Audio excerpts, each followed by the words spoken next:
What's up and welcome to another Mograph Mocast. I'm Dave. And I'm Matt, and joining us today is the super talented Tory Bryant. Hey. And Mograph is a supplement to our site, mograph.com, which is a motion graphics tutorial site with tutorials, plugins, podcasts, and other Mograph stuff. And on the show, we talk about everything ranging from motion graphics to Cinema 4D, After Effects, plugins, render engines, doing business, doing taxes, being a contractor, or working for the man. You can email us info@mograph.com. Let us know what you think about the show. Questions, comments, concerns, queries, grievances, artist suggestions, topic ideas. We're on Facebook, Twitter, Instagram, YouTube, TikTok, of course, mograph.com. Check us out in the things. Hit us up. If you got a noob question, if you've got an expert question, it doesn't matter. Let's talk about some Mography things. And this week, this is a little bit different. We're a little early on the stream. If you are one of the people who watches the stream live, I know most people listen to it on the interwebs, on the iTunes. But if you're listening on the iTunes, you'll be listening to this on Monday as usual. But Matt's going out of town. I am. He's taking a little vacay. Taking a nice little 2-week vacation at Disney World. Yeah. It'll be fun. And so Tori's here with us, and Winbush is going to join us on the drop later. It'll be all four of us. That'll be fun. Got some stuff to talk about there. And I think the week after, there will be no show technically. So there'll be like no live show that day. However, we will be posting an evergreen inside of the podcast feed for you to enjoy if you're a commuter. And what else we got here? Course updates, beta testers. I'm a little bit behind. Got slammed with a little side project here. And beta test is almost ready to go out for the RTX course. So just stand by and we'll get that stuff to you. And then the scholarship is all live, mograph.com/scholarship. If you want to check out the scholarship for Houdini or the one for Unreal, you can check that out there. You can see what the NFTs look like. We're going to give you a certificate of scholarship as an NFT to go along with your course. So send that in. You can watch the videos on there and see all the requirements. And let's see, I'm just moving right along here so we can get to the fun stuff. Camp Mograph. Camp Mograph. The swag is in. The swag is in. The swag is in. Some of the swag, anyway. Some of the swag. We got some field notes. That'll be fun. Swag. We got these bags to put all of your swag in. These are the swag bags. The swag bags. Right side the up. Bag of swag. Ooh, and they also turn into parachutes, right? Yes. For yes, disclaimer, very avoid small prohibited. animals, yes. Yes. Don't use for them. a squirrel. So the different bits and pieces are coming in, the branded stuff. I don't know if we want to talk about all of it or keep some of it a secret. Let's keep it maybe keep kind of some of it a secret. I'm really excited about one piece of swag that everyone's getting. Like, I know it's going to be very cool. Very cool. Yeah. So.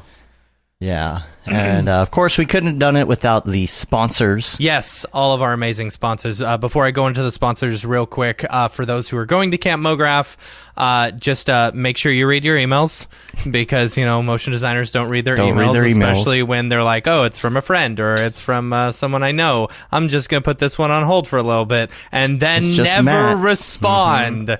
So if you could just read your emails, that's fine. If we've been going through making sure we've got everyone in the system, and put in correctly. So there was a few stragglers of multi-ticket people who bought multiple tickets. I just need some of that information. So read your emails.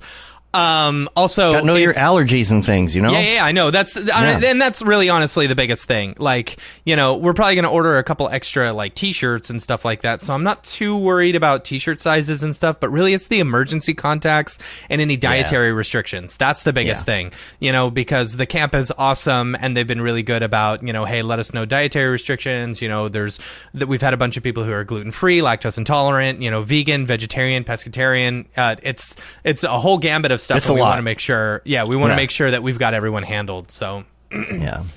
What's the other thing? Oh, Sponsors? If you're planning on using the shuttle,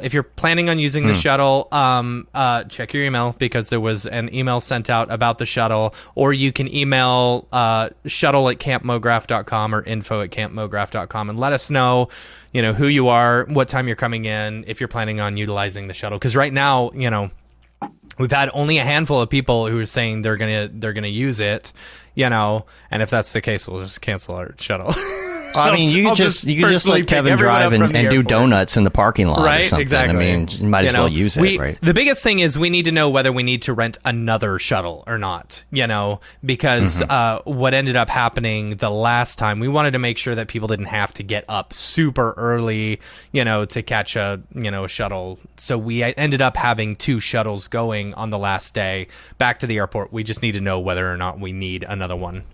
Because we've got, 2 to 3 times as many people on this one. So, so make sure you read your emails. Super excited about Camp Mograph. Couldn't have done it without all of our amazing sponsors. The sponsors help keep all of the ticket prices down. So you got a really good deal because of these amazing sponsors. First up, we've got our village sponsors, Maxon, Otoy, and Video Copilot. Huge shout out to them. You will be staying in one of the villages in one of those 3 villages in camp. Next up, our gold sponsor, we have Minimal Massive, Grayscale Gorilla, and De Facto Sound. Super excited to have them on board as well. And then our bronze sponsors, AE Scripts and School Emotion. All of our sponsors are absolutely incredible. Make sure to give them a shout out on Twitter and all the socials and say thank you for sponsoring. That's it for Camp Mograph News. All right. Kevin said, donuts. Portland Kevin, donuts. I was talking about Portland donuts. See, yep. yeah. I've heard, that because I've been to Voodoo Donuts quite a few times, when I lived there. See, but then there's some people, I feel like the people in Portland are like, nah, you don't want to go there. You go to this other place. Yeah. You want to go to Blue Star. Blue Star Donuts. Blue Star. Okay. You could do both. This reminds me of the cheesesteak argument when you go to Philly, kind of, The thing is, when I lived in Portland, like, I was with a Portland native hanging out, and I said, I want to do all the Portland things. It was like 1 week before I left. I had quit my job, and I had 1 week left before I moved back to Texas. And I said, I want to do all the Portland stuff. So, we drove out to the beach and stuff like that, and then we drove back, and she took me to Voodoo Donuts, and Voodoo Donuts was like an 8-foot by 8-foot, room that you had to wait in line for like an hour for. Around the corner, Yeah, and now it's huge. No, it's, like, and it's still, you have to wait in line. Right. But I mean, if you're a person who goes to Disney World, right, you'll enjoy the donuts just for the appearance. Okay, but if you want the flavor, then I would recommend at least 3 other donut places. Okay. Blue Star. Blue Star Donuts. What's the other one? Yeah. That's all I got right now. All right. Okay. You guys, that was not on the questions list. I'm sorry. Blue Star, right? See? Blue Star. You gotta Blue be Star quick and with Blue us. Star. There you go. All 3 are Blue There Star. are a few others. I can't think of them, though. This is so much pressure. That's okay. Guys. It's all right. Yeah. If you think of it, we'll be in the middle of the show and you'll just shout it out all of a sudden. Blurt it out. Yeah. I feel like I didn't get to experience Portland when I was there enough. Like, I was just managing a Domino's pizza, just trying to survive.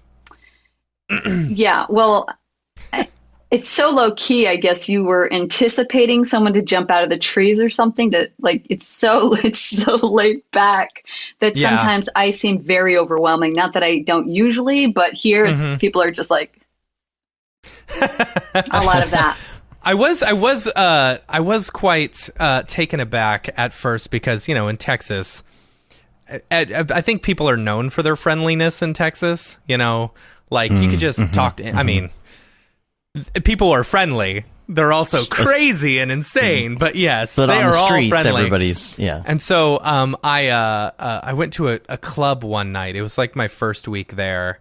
And like I had heard some band on the radio and I heard they were playing and I was like, hey, I want to go see them. And so like I got off of work early. I drove all the way downtown and I realized I forgot my wallet at home, and I was like, hey, I've got some cash. Can you just run inside and go get me the CD? And the person goes, you like that band?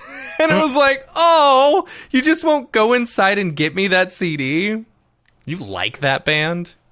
It was like the most Portland thing, I feel like. That is a very Portland. What band was it? Not I judging. don't even remember now. I don't even remember now. He just doesn't want to If tell someone us. had done that to me, I would have been like, oh yeah, I know, totally. that's Hold not on nice. 1 second. That's not nice. It's not. Well, I'm originally from Connecticut, so Okay, everybody's yeah. nice. in my book. Well, there you go. Matt, it was Nickelback, wasn't it? It was, yeah. That's funny. Well, I am excited to talk about everything that you do. Yes. I've been looking forward to this. We're trying to do some episodes with some people and like some other Oddballs? Slightly offset. What's that? Oddballs. Oddball, of course. Yeah, oddballs. I get it. And in different areas, like slightly next to Mograph and kind of, but also in Mograph. So the first question I think would be from me would be to ask you to explain to the audience what you do. Because I think that I think what is it the you elevator, say you do? The elevator pitch I think is going to be very interesting. Yeah. Especially coming from my perspective, I think, because I don't think you can put me in the category of stop motion.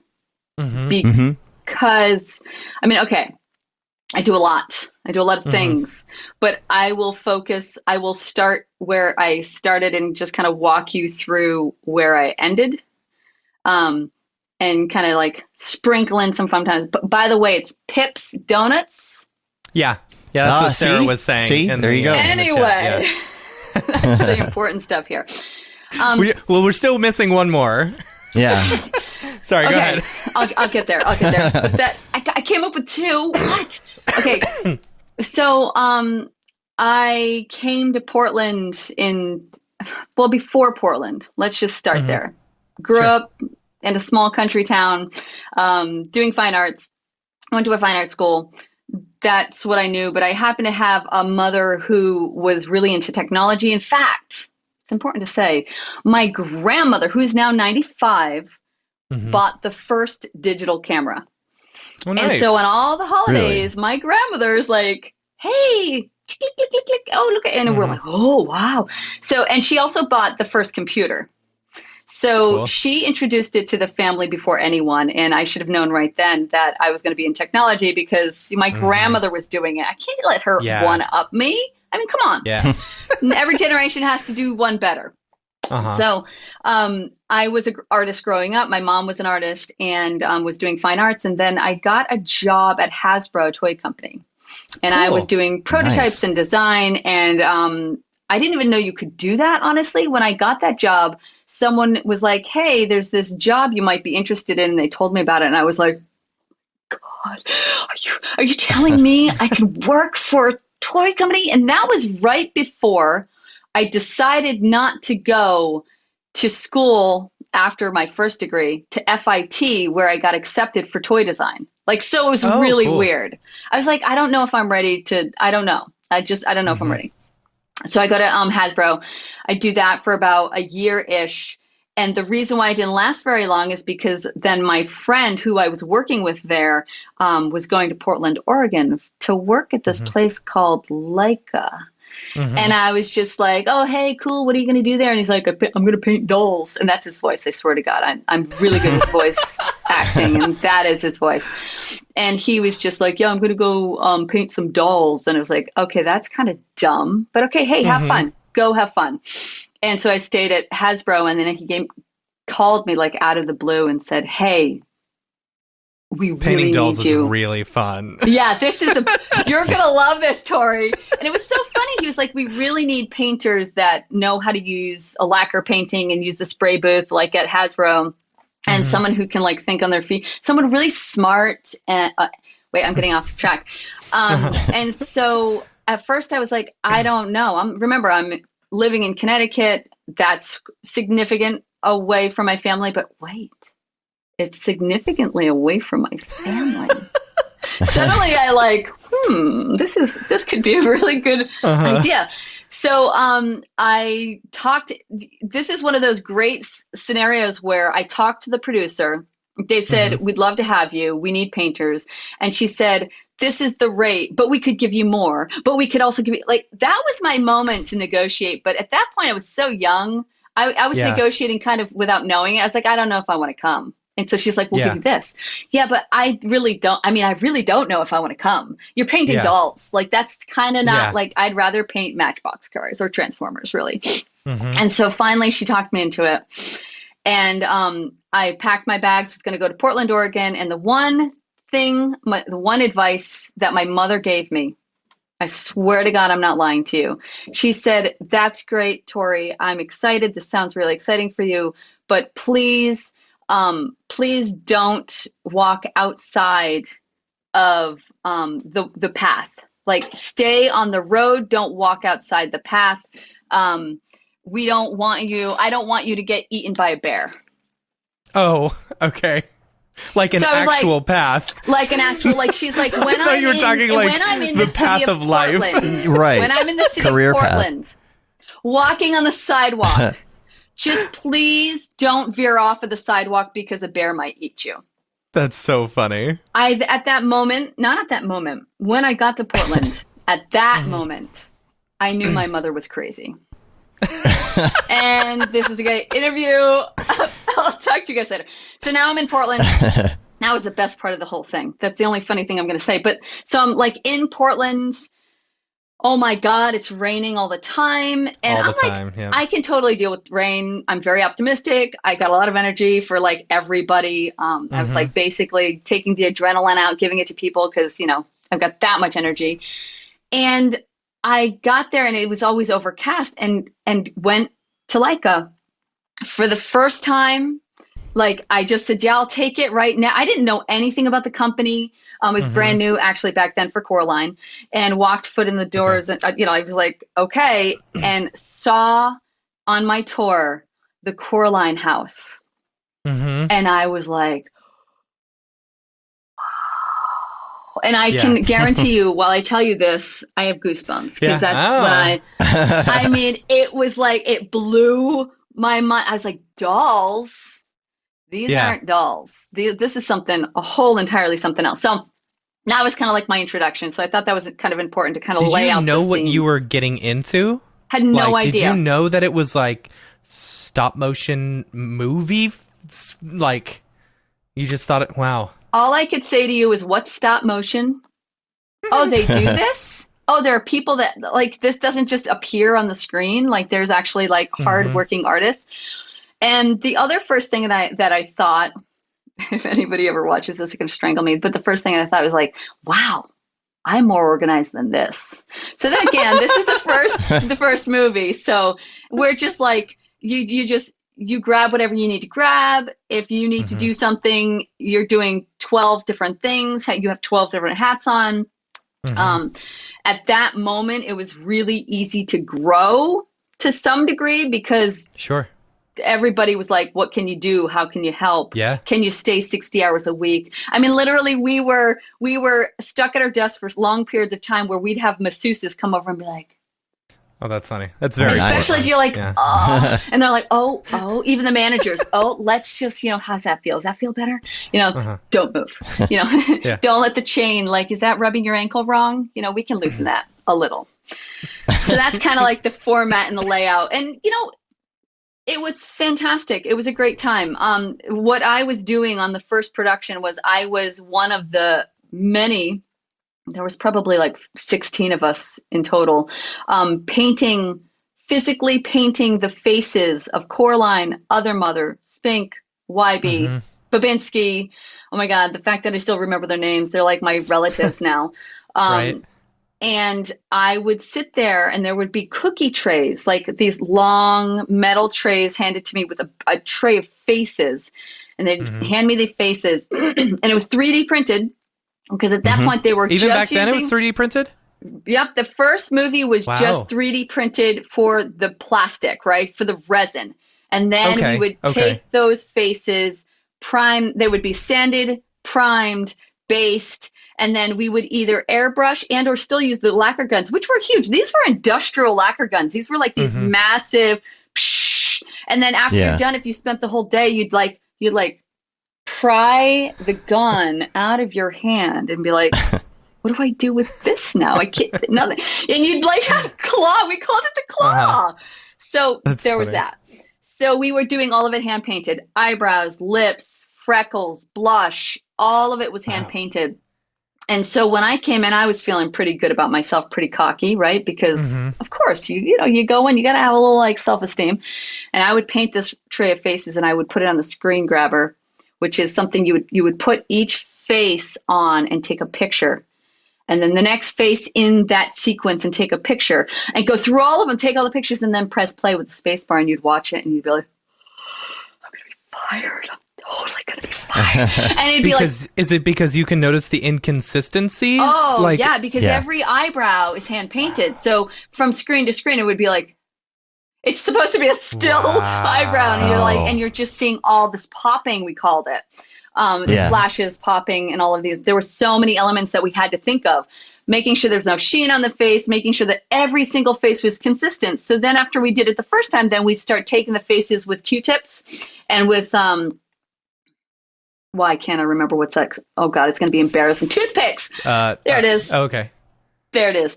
Toothpicks. We'd sand the toothpicks down to a sharp point. Now, you know what a toothpick is already. No, that wasn't sharp enough. We would take an X-Acto knife and give it an edge. And then with the eyebrows, we would put it back on the screen, take a picture. Jeez. Take it off. How it does. Put it back on the screen, take a picture. And that was our life. That is how we painted. How long would a set of faces, like one tray of faces, take you to do? Like a from week, beginning week to and end, a half. you think? Week and a half of 60-hour shift. Like it was intense. It was intense. It was intense. So that was interesting. Yeah. So that was that kind of whole thing of, if I were to give you a brief description of stop motion animation, there are frames, a certain amount of frames per minute. Each face is a different frame. Click, face, face, or arms moving. You're doing this whole thing. Every scene, you have to take a picture. At the end of it, it's like a flip book. You press play, and you got all of those photographs next to each other to animate the body. Leica was known for its VFX and its practical parts. And in Coraline, they were proud that most of it was stop motion. And they were good at it. I'm not even going to lie. They brought all of the top people. And what was so cool, what I found that was so cool about stop motion at Leica is that there were no big amounts of college degrees. It was all artists that I'm a carpenter. I do like no one came from education because there was nothing to learn back then. It was such it was a skill that was learned through, your craft. Yeah. And dang, they were good. It was like, I mean, geez, it was a ride. It was a trip. So how did they do when you have like a tray, when they do the stop motion, is it literally one for every frame, or is it something where you go back and forth if a mouth moves? It's one for every frame. Especially on a shot. Wait. Okay, so literally every frame? No. Like, you're not painting every single frame, right? These are actually are they just like you can reuse certain vowel sounds and stuff? You can. Oh yes, you can in a shot. You will reprint. Oh geez, you're not going to see an animator go halfway through a shot and say, okay, wait, now I need face 23 again and take it from the top and put it on. They want face 23 done again on the same tray. My God. So they don't have to mix it up and then say, oh no, where was this? Oh yeah, no, this was so remember, this is a really good introduction. And I want to be real clear with this. Every face was hand painted. Every costume was hand painted, and every body and hand and silicone part was hand painted, along with the sets and the floors and the buildings. And to be clear on the sets as well, with the Coraline house, you walk up to it and you peer inside. I'm going to make this really dramatic. You peer inside, and it's like you see a little light switch that actually turns on. You see the wearing around the wallpaper where your greasy hand would touch to see if you could find the light switch. The porch on the front was bowed. where your feet would constantly I'm just like, wow, these dolls have lived here for a while. Because this house needs to be repaired. Oh, wait, that's how it's supposed to be? Yeah. It was legit. It was legit. That is incredible. And that was Coraline. That was Coraline. So how has, I'm assuming things have improved since then? Well, yes, it's funny you ask. That was my setup for transition. you. Yeah. Great transition. So now now there's like this hiatus, right? Movie actually did really well. It's like, it's the main movie of Leica is Coraline. Now we go into this lull. Like, most of us were laid off. I think it was like a 2-year break. Everybody was like, well, that was fun. Wouldn't it be good if they had another movie? And then I got a phone call. And they were like, I was living in San Francisco at the time because why not? I had bounced from Leica, from Coraline. I went to Utah for a small while. That was interesting. For another movie, The Legend of Santa Claus, which didn't pan out in the end. They were also trying to do a stop motion, but I don't think they realized the amounts of intensity that was going to accrue. But I think they still talk about trying to get it back online. And so from there, I went to San Francisco, and then came back to Coraline when they called and said, hey, Tory. I was like, hey. They said, we need you to come back to puppets. And I said, okay. And they said, and we also need you to come back for something different, something with technology and computers. And I was like, oh, okay, this is interesting. And they said, we're thinking about taking the 3D printer and pushing it into more of a color process. And of course, I'm like, game. And went in doing 2 positions. By the way, that didn't last very long. Let's split me in half and see if I can manage. Which movie was this one? Was this Paranorman? Paranorman. Okay. So I get there, and I am a lead painter, and I am doing maquettes. I'm very involved in the maquette process and working with the design and painting that element. And quickly I realized if that had been my job, I wouldn't have been able to do it. It was too much anxiety and work because it's a lot. It's like my body started to like, oh God, okay, thank God I have something else to focus on. And then I was in this new department, the RP, well, it wasn't new, but it was new to me, the rapid prototype department. And I was the painter. I was, and one of the only woman in the department. That was fun. And it was about this technology. And they were printing. So they were, again, printing the faces like they had on Coraline, but now they had this new machine it was like, imagine a bed of powder. If you want, you can think it's like granule sugar. And the printer would print in this, it would print liquid to bind a layer, and then imagine 130, 40, 50, 60 pieces of paper in a very specific shape that bound together that you would then have the actual 3D object. So it printed like a printer, but in a million layers, right? Gotcha. And it was a powder. And so at the very beginning, they really struggled with the granule, like it was very bumpy. Okay. And so that was a little problem because Coraline was so smooth, but in the end we were like, yeah, but it's so translucent. It almost looks like real skin.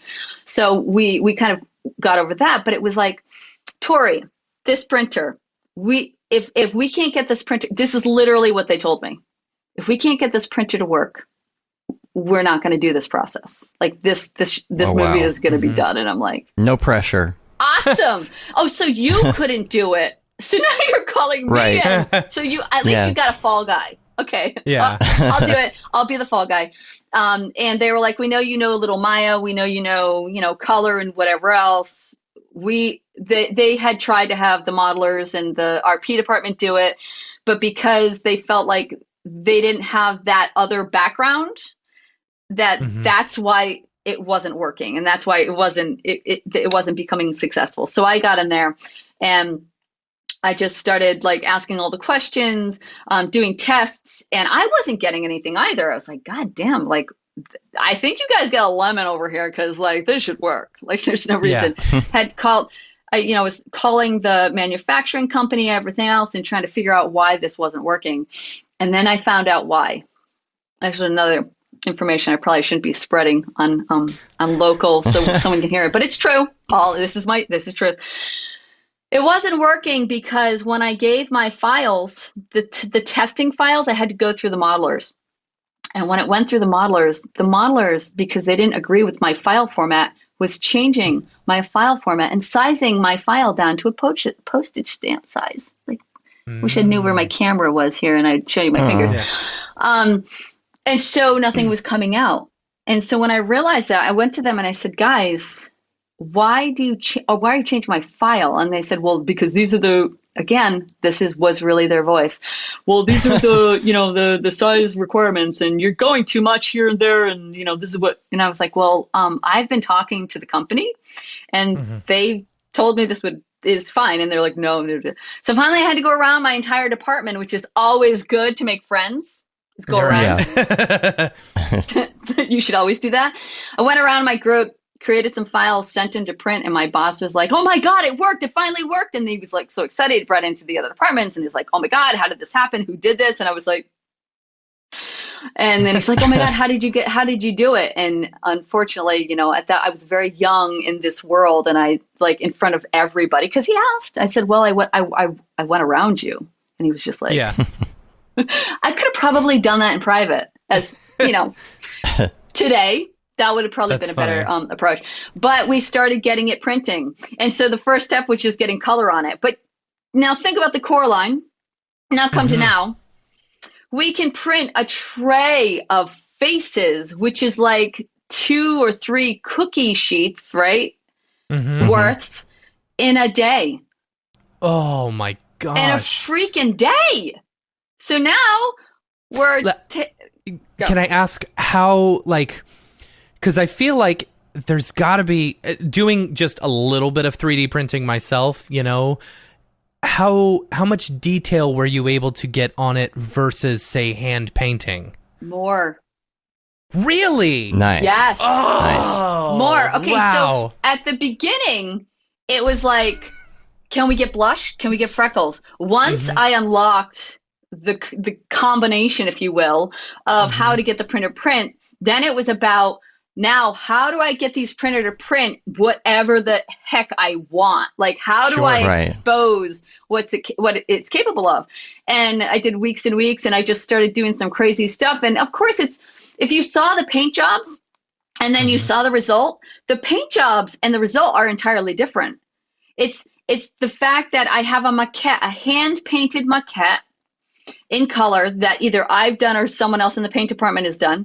And now I have to match this maquette. If I paint exactly the way the maquette looks, which, you think about, well, why don't you just take a picture and then wrap it around a 3D model and then print it? It doesn't work that way. That doesn't work at all. So I would have to, they used to call me the copyist on Coraline, which is funny that I then got this job because I can fake a painting. Like, if you want me to paint something, I can match it down to the dots. It's just, I don't know why, but I can. So I would take the maquette, do a painting, print it, look at it and go, oh geez, why is the blue green and why is the yellow purple, and like the palettes were all over the same. So first I had to start this whole printing process by creating a color indexing profile, the entire system, and then from there start creating all of these different color systems and applications to get the printer to do the highest fidelity that it was capable of. And from Paranorman to the box trolls, I had dialed it in where it was like I was down. So at the beginning, I did, like, no joke, 60 prints to get a maquette to match, because it didn't look anything like what it looked on the screen. So I had to just keep trying. By the end of box trolls, I was up to down to 14 to 16 faces. And by the next movie, which was Kubo, 8-9 faces, and that thing matched to the T. It was just like, it was the extension of my hand. These printers had become that, and we named them. We had Tron, we had Samson, we had, Trillion, and I knew everything about those printers. I knew when they were going to crash. I knew when there was something wrong. I knew how to fix them. I knew how to change something. I was like the printer whisperer. I was just connected And if I wanted something very specific out of a face, I would say it needs to go on Trillion. I need the colors cool. Oh, this one can go in Samus because I need a warmer palette, and let's keep it on this printer for the whole thing. This one's blurry, this one's sharp, blah, blah, blah. Then we decided to change printers. Oh, innovation. Hey, this is great. Boy. Let's just do something new. Is this in between Kubo and this was, Missing Link? Yep. Kubo was, it wasn't, Box Trolls wasn't. It was Kubo. And we decided to do Beetle and the Monkey. Those two were on the new printer. It was index painting. And if you're familiar with index painting, it is you put down red, you have red. You want a gradient? I could use a word, but I won't. You basically are going to do all the versions of red with your paintbrush right next to each other to get your gradient. Oh, gosh. And you could do your gradient. And when you print it, you'd be like, oh, what? Why is that part of the gradient a different color? Because the color profile, wasn't as sophisticated as your Photoshop or your process. So now, again, whole new color profiling, find out where all the colors lie on the spectrum, lay it all out. And you said it was index color profile? Yep, index on that. Isn't that what they use for web? That's what they use for web, right? Yeah. Okay. Yeah. Okay. Sorry. Oh, no, you're fine. And so I literally had to go through the whole process again, but this time it was on resin. So the material was different. The blends were different. It was a different company that I was dealing with. And we were only allowed 3 colors. Now I need to be very clear about what that means. You don't get black, that's a color. You don't get white, that's a color. So you better choose black and white as 2 of your colors out of 3. So Monkey was pink or magenta, white, and blue. Geez, I don't even remember now. Isn't that awful? I might have chosen clear because that's also a color. So I literally had to create. So first we started by this. Don't limit the artists. Do the maquette. Give me the maquette, and I'll find a way to match it. So, but can you maybe stick it to 2 colors or 3 colors, right? Can you just limit your palette? And we would get these characters, and it would be like, okay, how are we going to create it out of this color palette? So this was when it really started becoming manipulating the thinness, the thickness, the materials, the painting on the back, painting on the front, painting in the core of the material, because when the printer printed, you would always have a front and a back, but you would also have a middle. And if the material was thick enough, you would have something called support material floating in the middle of it, and you could put a color in that material. So now you could start blending these different elements to help you view a different color, and translucency too looked very blue. So it was like, okay, if you make this thin and I do pink, I could get purple, which is a 4th color. And so it was just like a lot of like playing and messing around with that. That's so could That was crazy. But I'm kind of interested in the whole like replicating paintings thing. I mean, like how good are we talking? Like, could we sell the Mona Lisa on eBay? If you opened up my website and you looked under one of the movies, you're going to see my matches. And I'm going to tell you right now, they're pretty good. They're pretty good. I would say I would give myself a 9 out of 10. I need room for improvement. We all do. And part of that too, I mean, I painted a lot of the maquettes, so that, like, if I can't match my own work, then I'm really in trouble. I'm like, oh, this is embarrassing. And then there was also, so then from that, we go to another new technology. But I'm going to back you up just a second before we go into that last technology. There was a process that I was working on, that I came up with the powder printers, which was Paranorman and Box Trolls and part of Kubo. And we were trying to figure out a way to mask areas of an animation out for VFX, right? And when I say mask, I mean when you're animating a face and the face is moving, let's say we wanted to add sweat, but we didn't really know how to do it with gloss because it was chattering too much, but we really wanted to give it a really cool effect. The VFX team would need a masked out area of the face, so then they could go in and extract it and make effect to it, right? Is that pretty okay? Yeah. So what was happening at the beginning was the animators were going to use duplicate faces, meaning they would do their thing, put a face on, take a picture, then grab the second face, which was a black and white face, which you could then see where they wanted to put it on, take a picture. Right. It had worked in the past. No big deal, right? But then we were going into larger animations. The animators actually had to, in some of these movies, pull out a whole set, like, oh, there go the buildings sideways. They were attached to something. So the animator could walk in, get on a ladder, put a face on, walk down, close the set, take a picture. Like, it started getting more complicated. Gosh. And in the middle of the summer, you can only imagine. So we were demanding more from the animators, and that was becoming really complicated. So I was building a system where I had realized early on that the reason why when I was painting faces on the screen, they were so different out on set was because they had optical brightener in the material and that I was using. And the set lights don't have UV or anything like that within the lights. So they weren't reacting to what they put in there, so it was brighter. So I'm like on my desk and I'm like, wow, this is bright. And then you go to set and it's like, wow, that's orange now. That was red before. So what I realized, there was brightener within the materials. So I created a system where I split the color profile on the printer and added a second binder, because the printer, you know how the binder on the printer glued the piece together so it became a 3D object. I talked about that earlier. I added another binder with optical brightener and another binder without optical brightener into the printer. I just took out black, because who needs black? CMY can make all the colors anyway.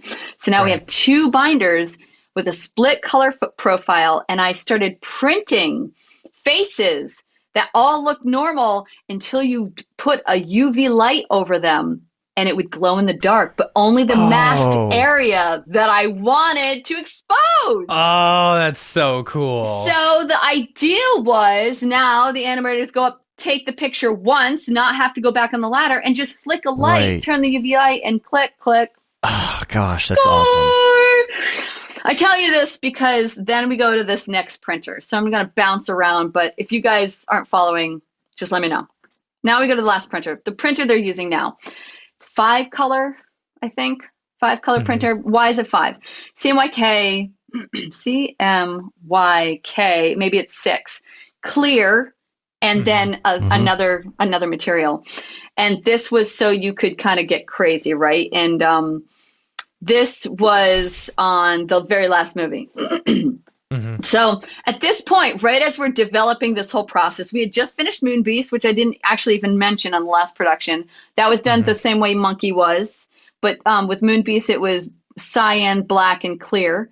And that one was crazy. That was my child. That was my baby. The whole project. Moon Beast was my baby. I did all of the displacement, all of the color, all of the art directing, and I was like in that one deep.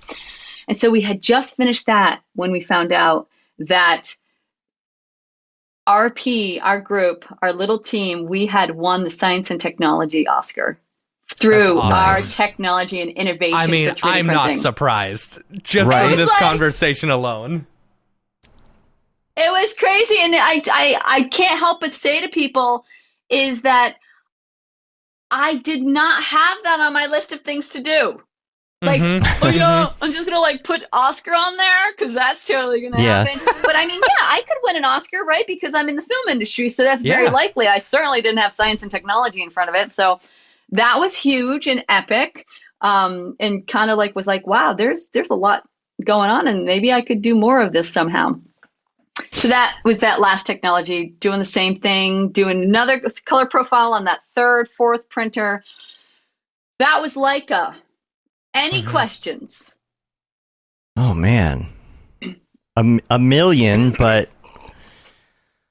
well, first of all, if anybody has any questions in the chat, please let us know.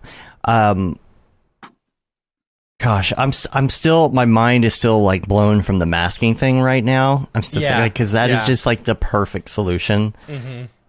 Man. Okay. All right. Matt. Yes. Where do we start with this? I don't know. It's awesome. So at no point did you think, oh yeah, I want to get into film. I love that you transitioned over from toys to this. At no point did I say I want to be in film. Mm-hmm. Even when I was there, I was like, this is really cool. And the reason why I stayed is because I love watching movies. Yeah. And I'm the sap movie watcher. Like, you can tell me it got 2 stars and I'm like, whatever. I liked it. Like, I'm into the just good feels. I mean, yeah, there's many, many bad actors out there, but I get so in it. My wife laughs at me when I watch a movie. I'm like, oh my God, did you just see that? She's totally hard. Is she going to get up? And she's just like, damn. Like, come on. But that's me. I think one of my questions is a process question. And so since these are all printed out, like, what is the process in animating it before it's printed out? Like, what? Oh, like, good question. Good question. The modeling into all of that. Good question. Because you would think, like, I mean, you're having to build a 3D model to print it, and I would assume that also includes texturing it as well for the printer, So, I mean, at any point, could you just take the animation and see what it looks like in the like in Maya or something? Yes. So again, I'll start with RP because that's where it starts. I mean, it literally starts in puppet fabrication where they create a maquette, they get it approved, the look, they usually paint it, the look, the feel, the color, good. Hey, here's the maquette. This is what we love. And then it goes to the RP department, and RP department builds a model. They create that maquette in the computer. Then at that point, when they finally get their final approvals of the maquette, because it's always got to change because it's got to talk, and suddenly the maquette, it's like, how do they even sculpt it that way? The nose, if you do that, it's going to go right into the nostril. And, there are some like technical aspects that they have to adjust. Once that's done, it comes to me where I take the texture map and get that all ready and start doing color testing and processing. And I have a team now, or I did before I left, a team of texture artists who did it. And they were amazing. Like, it's actually really quite hard to find a team of texture artists that could do what we did, because it's not just on the computer. It's not rendering. It is, your render is your print. And so you have to really kind of like be connected to this entire process. Right. So it went to me, I would get it. And when it went to me, it would also go to the animators, the facial animators. And so the facial animators would literally get a sequence, see this whole dialogue, and start animating the faces to hit that dialogue. Now, if I go sideways of that, there were also these other animators that created the ooh, ah, ee, ooh, ee, ah, all of the sounds that a face makes. And they could have a library of, hundreds of faces if they wanted, depending on how deep and at the end, they were getting really intricate. So there was the library of faces was getting larger and larger and larger for every expression you could imagine. So they would make the oohs and ahs. They would then pass it to those facial animators who would have this dialogue, who would then create the sequence, having a conversation in the scene in Maya. And then the directors would see it and they would approve what they saw. And then at that point, once it was approved, it would be printed. So it wasn't printed until then. Once it got printed, it got processed. And back in the day, the process was, which is going to be actually really funny to say, the process was these powder faces were so fragile. They were like sugar, if you had sugar, you put water in it, you sculpted something, and you're like, oh, look at what I sculpted, and then you touch it and it breaks. Yeah. Same idea. Wow. So you would take these delicate little flowers out of the printer, and then you'd like carefully, like you just found a dinosaur bone, brush it off, and then you would dip it in super glue. Now, I can't tell you how many people went to the hospital for getting super glue in their eye. I'd probably be sued, but I can tell you it's more than on my hands.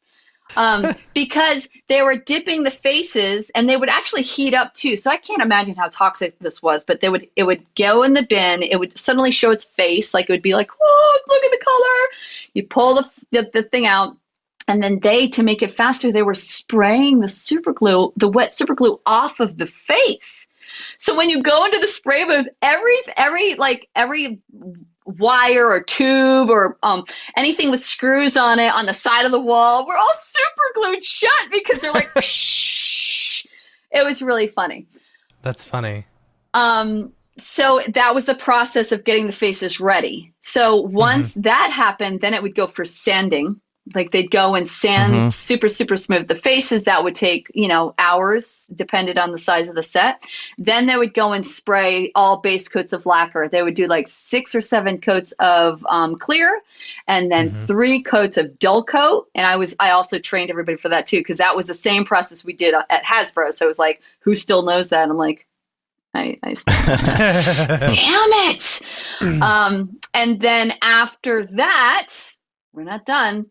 I would go to the practical library, and the practical librarians were the ones who gathered all the faces, checked every single face, making sure there were no chips or imperfections, because if there were, they'd tag them and send them back to get corrected, get them all back, and then put them on the screen grab and play it out like when I was on Coraline, play out every single face and see where the chatter is. And if there was chatter on the faces because the face were warped, which was common because this printer was based on moisture. So if it was humid out, those printers were not happy. So you'd have to have climate control everything. They would see the face that wobbled, pull it off. They called it shimming. They would put something on the back and literally, just like on Coraline, find a way to get everything to look pretty smooth. And then VFX also did a lot of smoothing out. They loved us. Oh, okay. I bet. They didn't really love us. How do you even? Gosh. So 2 questions. One, Sarah Gibson in the chat said, ask her about the advanced armatures y'all used in Missing Link so that you could animate the puppets breathing. Oh, yeah. Okay, so I wasn't an armaturist, but I could tell you that I know a few of them. And they were using like this paddle system within the stomach. So instead, back in the day, right, you had an armature, which was like a metal center, like little bits, welded pieces, and they had really intricate elements for silicone faces. I don't know if they're familiar with that. Sarah, you said asked that question?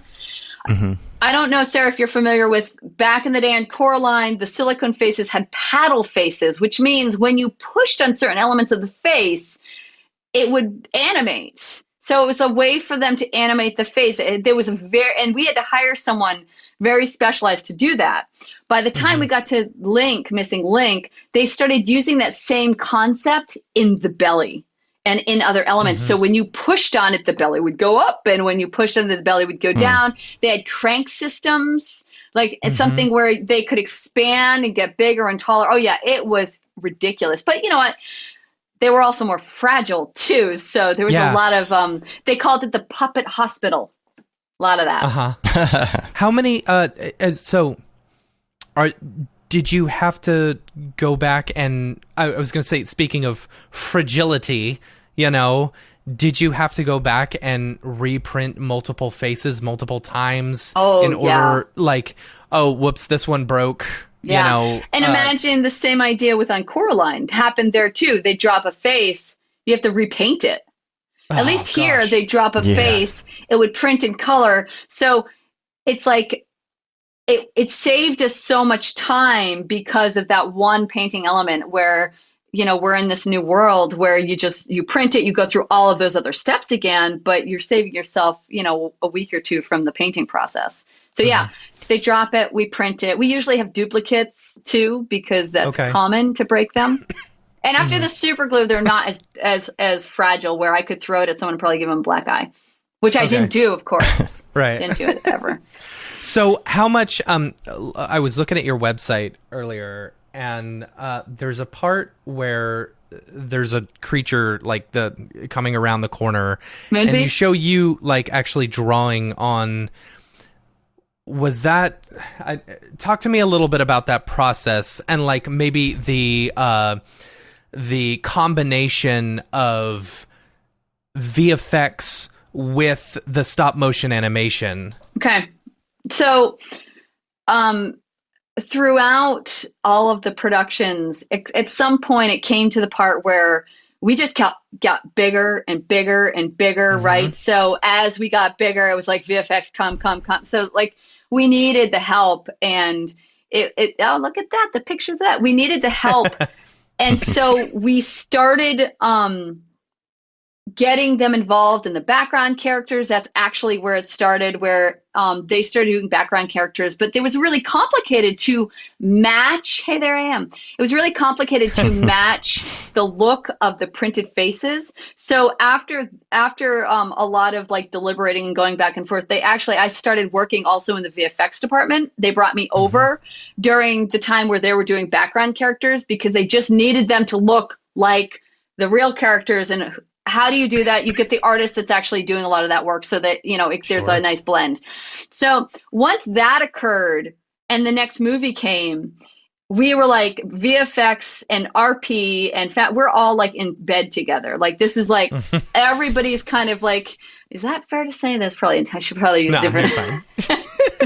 And so we're getting to the Moon Beast, and there's, my God, every department's involved. We've got motion graphics involved. We've got rigging involved. We've got set. Everybody's involved. And animators have to be really intricate in this process too. It's like everybody has to be really involved in all the technology.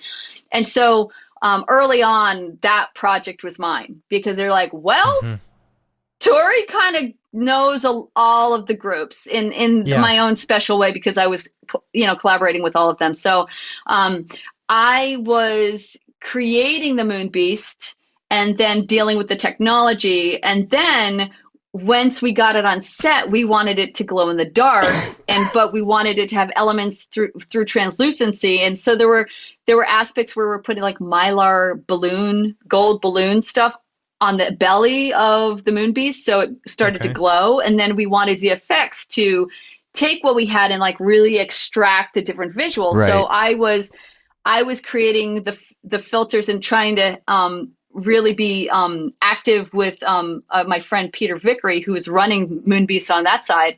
And we were doing a lot of collaboration and getting that look to be that glowing beast, which was not glowing when it's, part A, but once you get through the 7 or 8 elements, and it was because, us either using the materials where when you flicked on the UV light, you were getting a glow. And so that was helping masking things out. And some of those elements were hand painted because you couldn't do it any other way with this process. Yeah. Did I answer your question at all? Yeah, for the most part. I mean, that particular part that I think Dave's going to bring up, where you're talking. Yeah. This was the part that I was looking at, where you're actually So that right there, where it says obstacle up top, that's the artwork that I gave for us to match in VFX. And then me on the screen, I am literally painting on the areas where it needs to glow and where we need to push the element to then give it. And yeah, that was a good one too. If you walk through it, you see there, those are the different steps, different lighting scenarios where then VFX takes them all and combines them to make this creature glow. That's so cool. Yeah. So how much, I know with Coraline specifically, you talked about, there wasn't a lot of VFX involved per se, but then as the company grew bigger and bigger and the productions grew bigger, so what percentage would you say, is VFX, or I would say so I'm curious, because from a traditional movie, just take a Marvel movie or whatever, they'll shoot the stuff and, there's green screens everywhere and all of that is going to be VFX, versus the set building, how much of those backgrounds were sets, how much of those backgrounds were actually, VFX, and so on and so on. I mean, you're talking about background characters also being 3D animated, I don't know. What's the decision of when we use VFX and when we don't? Well, okay, so Coraline, as we talked about, was mostly all made by hand. Yes. It was crazy and beautiful, amazing, right? And then you get to Paranorman, and a lot of the sets were still done by hand. But then they realized that they just couldn't do the amount of work that was needed. And VFX could get it done faster by building things and just putting it in the back. And that's when there was more momentum. And then by the time you get to the most recent movie, we were cherry picking the things that we really wanted to have as real. And then we were extending the real with VFX.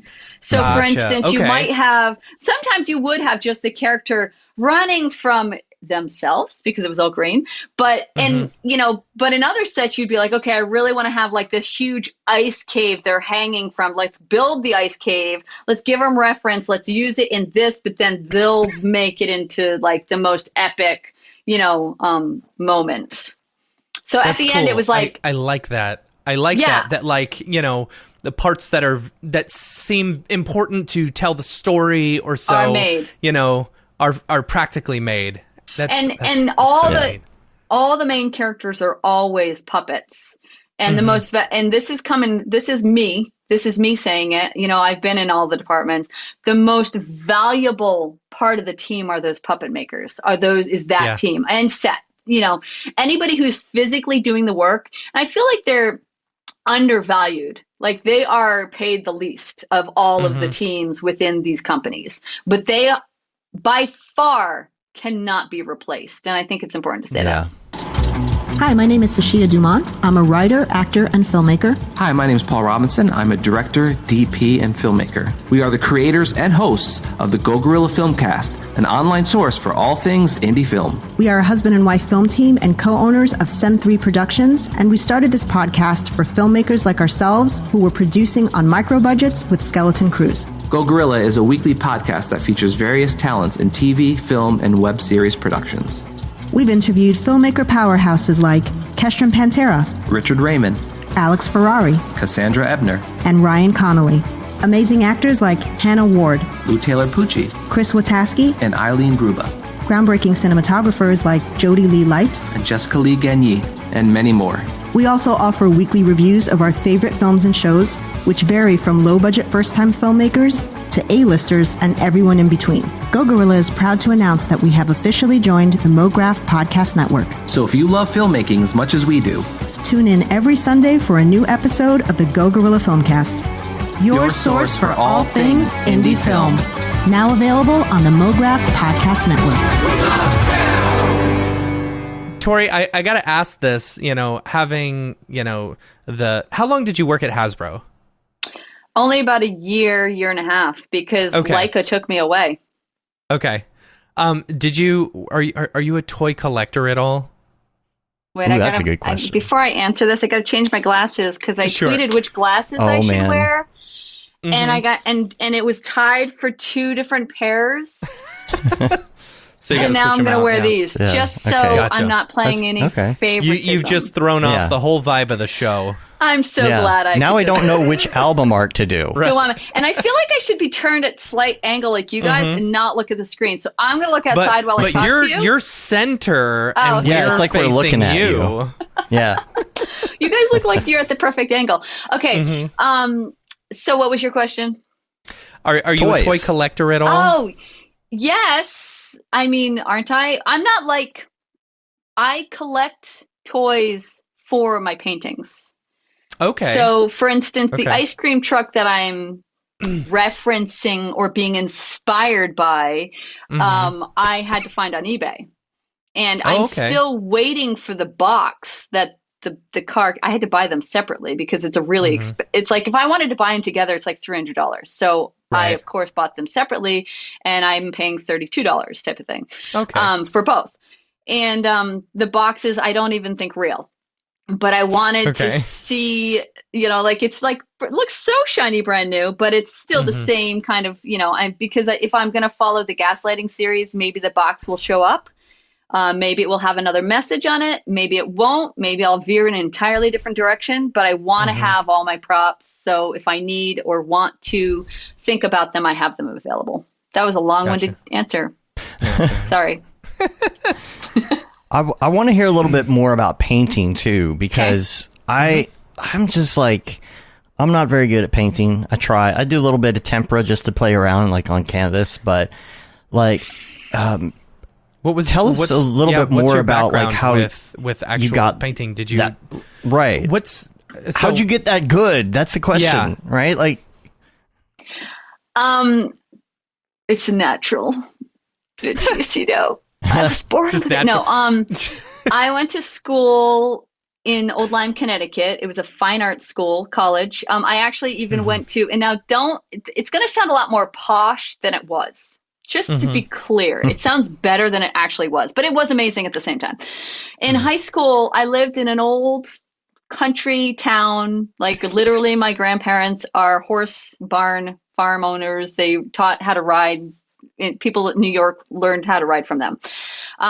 So the country, imagine country. And so we didn't have a high school. And so when it was time for me to go to high school, I had the choice of like 3 or 4 schools, and our town was going to pay for it because they didn't have themselves together. So, so I went to a school called Norwich Free Academy. Short was NFA. It was based in Norwich, Connecticut, and it was a private art school. Oh, and it had a museum on campus, and it was a campus. So I went from graduating class of like 32 in Canterbury to graduating class of 2000 at NFA. And and it was like literally you got in the mail a brochure, a real like live brochure with all the classes and all the codes. And so I could take oil painting 1, 2, 3, graphic design 1, 2, 3, and it was part of my curriculum. And so that's where I like really started getting into like, just dabbling. But again, my mom was an artist. So, remember the chain I talked to you about, Coraline? I had a callus there already because my mom pretty much changed me to her table, painting pottery, making baskets, and doing a lot of the art. So like I was totally used to that. And the funny thing is I told myself after working for my mother for a million years, when I went to college was the last time I worked for her. I told myself I would never paint duplicates of anything again. And then I go to Coraline. I'm like, wow, I'm a glutton for punishment. So I had this kind of like whole art was entirely my everyday. And then I went into the Lyme Academy of Fine Arts, and it was oil painting, watercolor, sculpting. And it wasn't just like, we're going to sculpt these random squishy balls. We're sculpting the skull. And we're going to make sure every bone is in the right place, and we're going to measure, and it's going to be like, exactly how it is. And then we're going to do figures and portraits and, all of color concept, color theory, perspective. So when I came out of that school, gosh, it's an amazing background. I was ready to go. Yeah. That is. Yeah. And I loved toys, did you ever kit bash anything? Kit bash? Like kit bash toys. So am I supposed to know what that is? To add on to that, so I saw a what was it? It was like the toys that we loved. It's the toys that made us, or whatever. The toys that made us. Have you watched that on Netflix? I feel like I have. It sounds familiar. So it's a whole series about like 80s toys, and, like G.I. Joe. Or how all these things came to be, right? Like Legos. One of them they talked about was like the Star Wars, the original Star Wars, or something like that. And they basically stole parts from other people in order to like mold them and model them and stuff like that. Yeah, and that's where the term kit bash came from, I guess, which is now like what people use in 3D terms when you're buying like giant model packs. Like, of course, the Kit Bash 3D is the big one. Yeah. So you get all these buildings. I have never done that. We're actually working on a project like that right now. Cool. I actually follow a few like toy makers. Like there's this one guy I follow on TikTok who took like an old He-Man and then molded it, to where he could create duplicates of it, but then also created these skeletons, that would go inside the molds so that then he could create basically this transparent He-Man with just like skulls and stuff like that all inside of him. It's very cool. I think that process is cool. I think that sounds amazing. Yeah. Never done it. Yeah, I didn't know if you worked specifically with anyone that did that. I think that's kind of I don't know. I mean, I doubt they do any of that anymore, but it's all designed in the computer. But so I don't even know when the last time is that a toy company actually kit bashed. Right. Right. But yeah. So what other crafts do you do? You've got to do like all the crafts, right? I do. So what else do you do? I don't build things. So just don't ask me to come build the deck because it will probably fall apart. I have, okay. I've sculpted a wolf's head for a monument in Brooklyn, Connecticut. It was just like what random thing had it bronzed. There's like these two wolf heads that are on this huge sculpture from above. And so I've done sculpting, pottery. Oh, geez. Like I said, my mom, years and years of that, painting pottery, glazes, using the kiln has been many years of my life. I did basket weaving because before that, my mom did basket weaving. And again, I was the lasher. So it's like, I got really good at that as well. I had calluses all over my hands. Have you done underwater basket weaving? No, but I could try. I hear it's fun. You know what? My mom, speaking of water, she used to use natural dyes, and so we would go out collecting walnuts and chestnuts and all of these different nuts that we would put in the bathtub, and she would do her thing, whatever that was. I was too young to know. I mean, I've done photography, but nothing professional by any means. I mean, iPhone photography, to be very clear. And then, the drawing, the painting, the watercolor. I like to do, cartoon type or just my own thing. You ever do your own stop motion, or is it just like nope? No, and in fact, I will never do it. I tried that once with a character I made, and after 5 minutes, I was ready to burn down the set. And so I knew at that moment, I had such respect for animators after that, and I knew at that moment, I was like, this is not what I do. And that's okay. And that's the mantra I've been telling myself ever since. I don't do that. That's okay. I don't do that. That's okay. On a normal day, how many animators are on set? How many sets are there going on all at once? A lot. Because it's time consuming to do all the work. Oh, yeah. It's very, you can do 30 seconds in, months and months and months. It's not like 2 weeks and you have 30 seconds down. 2 weeks and they're like, I got a second of, it's intense. Right. Yeah. We had 35 animators, and we built a new building because it was one whole building with sky, ceilings that went to the moon, and they were all full of sets. All of them were full of different sets, and you would have little blinking red lights, and if that light was blinking, you do not go in that room or you might die. Yeah. Yeah, lots. Did you ever see the animator who took an old Power Glove and changed it to where they could use the Nintendo Power Glove in order to go forward and backwards in frames and then, take pictures and stuff? It's very cool. I'll find the link and I'll send it to you. It's very cool. Yes, please. That sounds amazing. Yeah. So how about we do a little Mograph recommends, because I'm excited to hear what these answers are going to be here. Yes. I'm going to, can I get you started, Matt, and run to the restroom? Because I am drinking a lot of energy drinks today. Yeah, you're good. Gotta keep them going. All right. That's right. All right.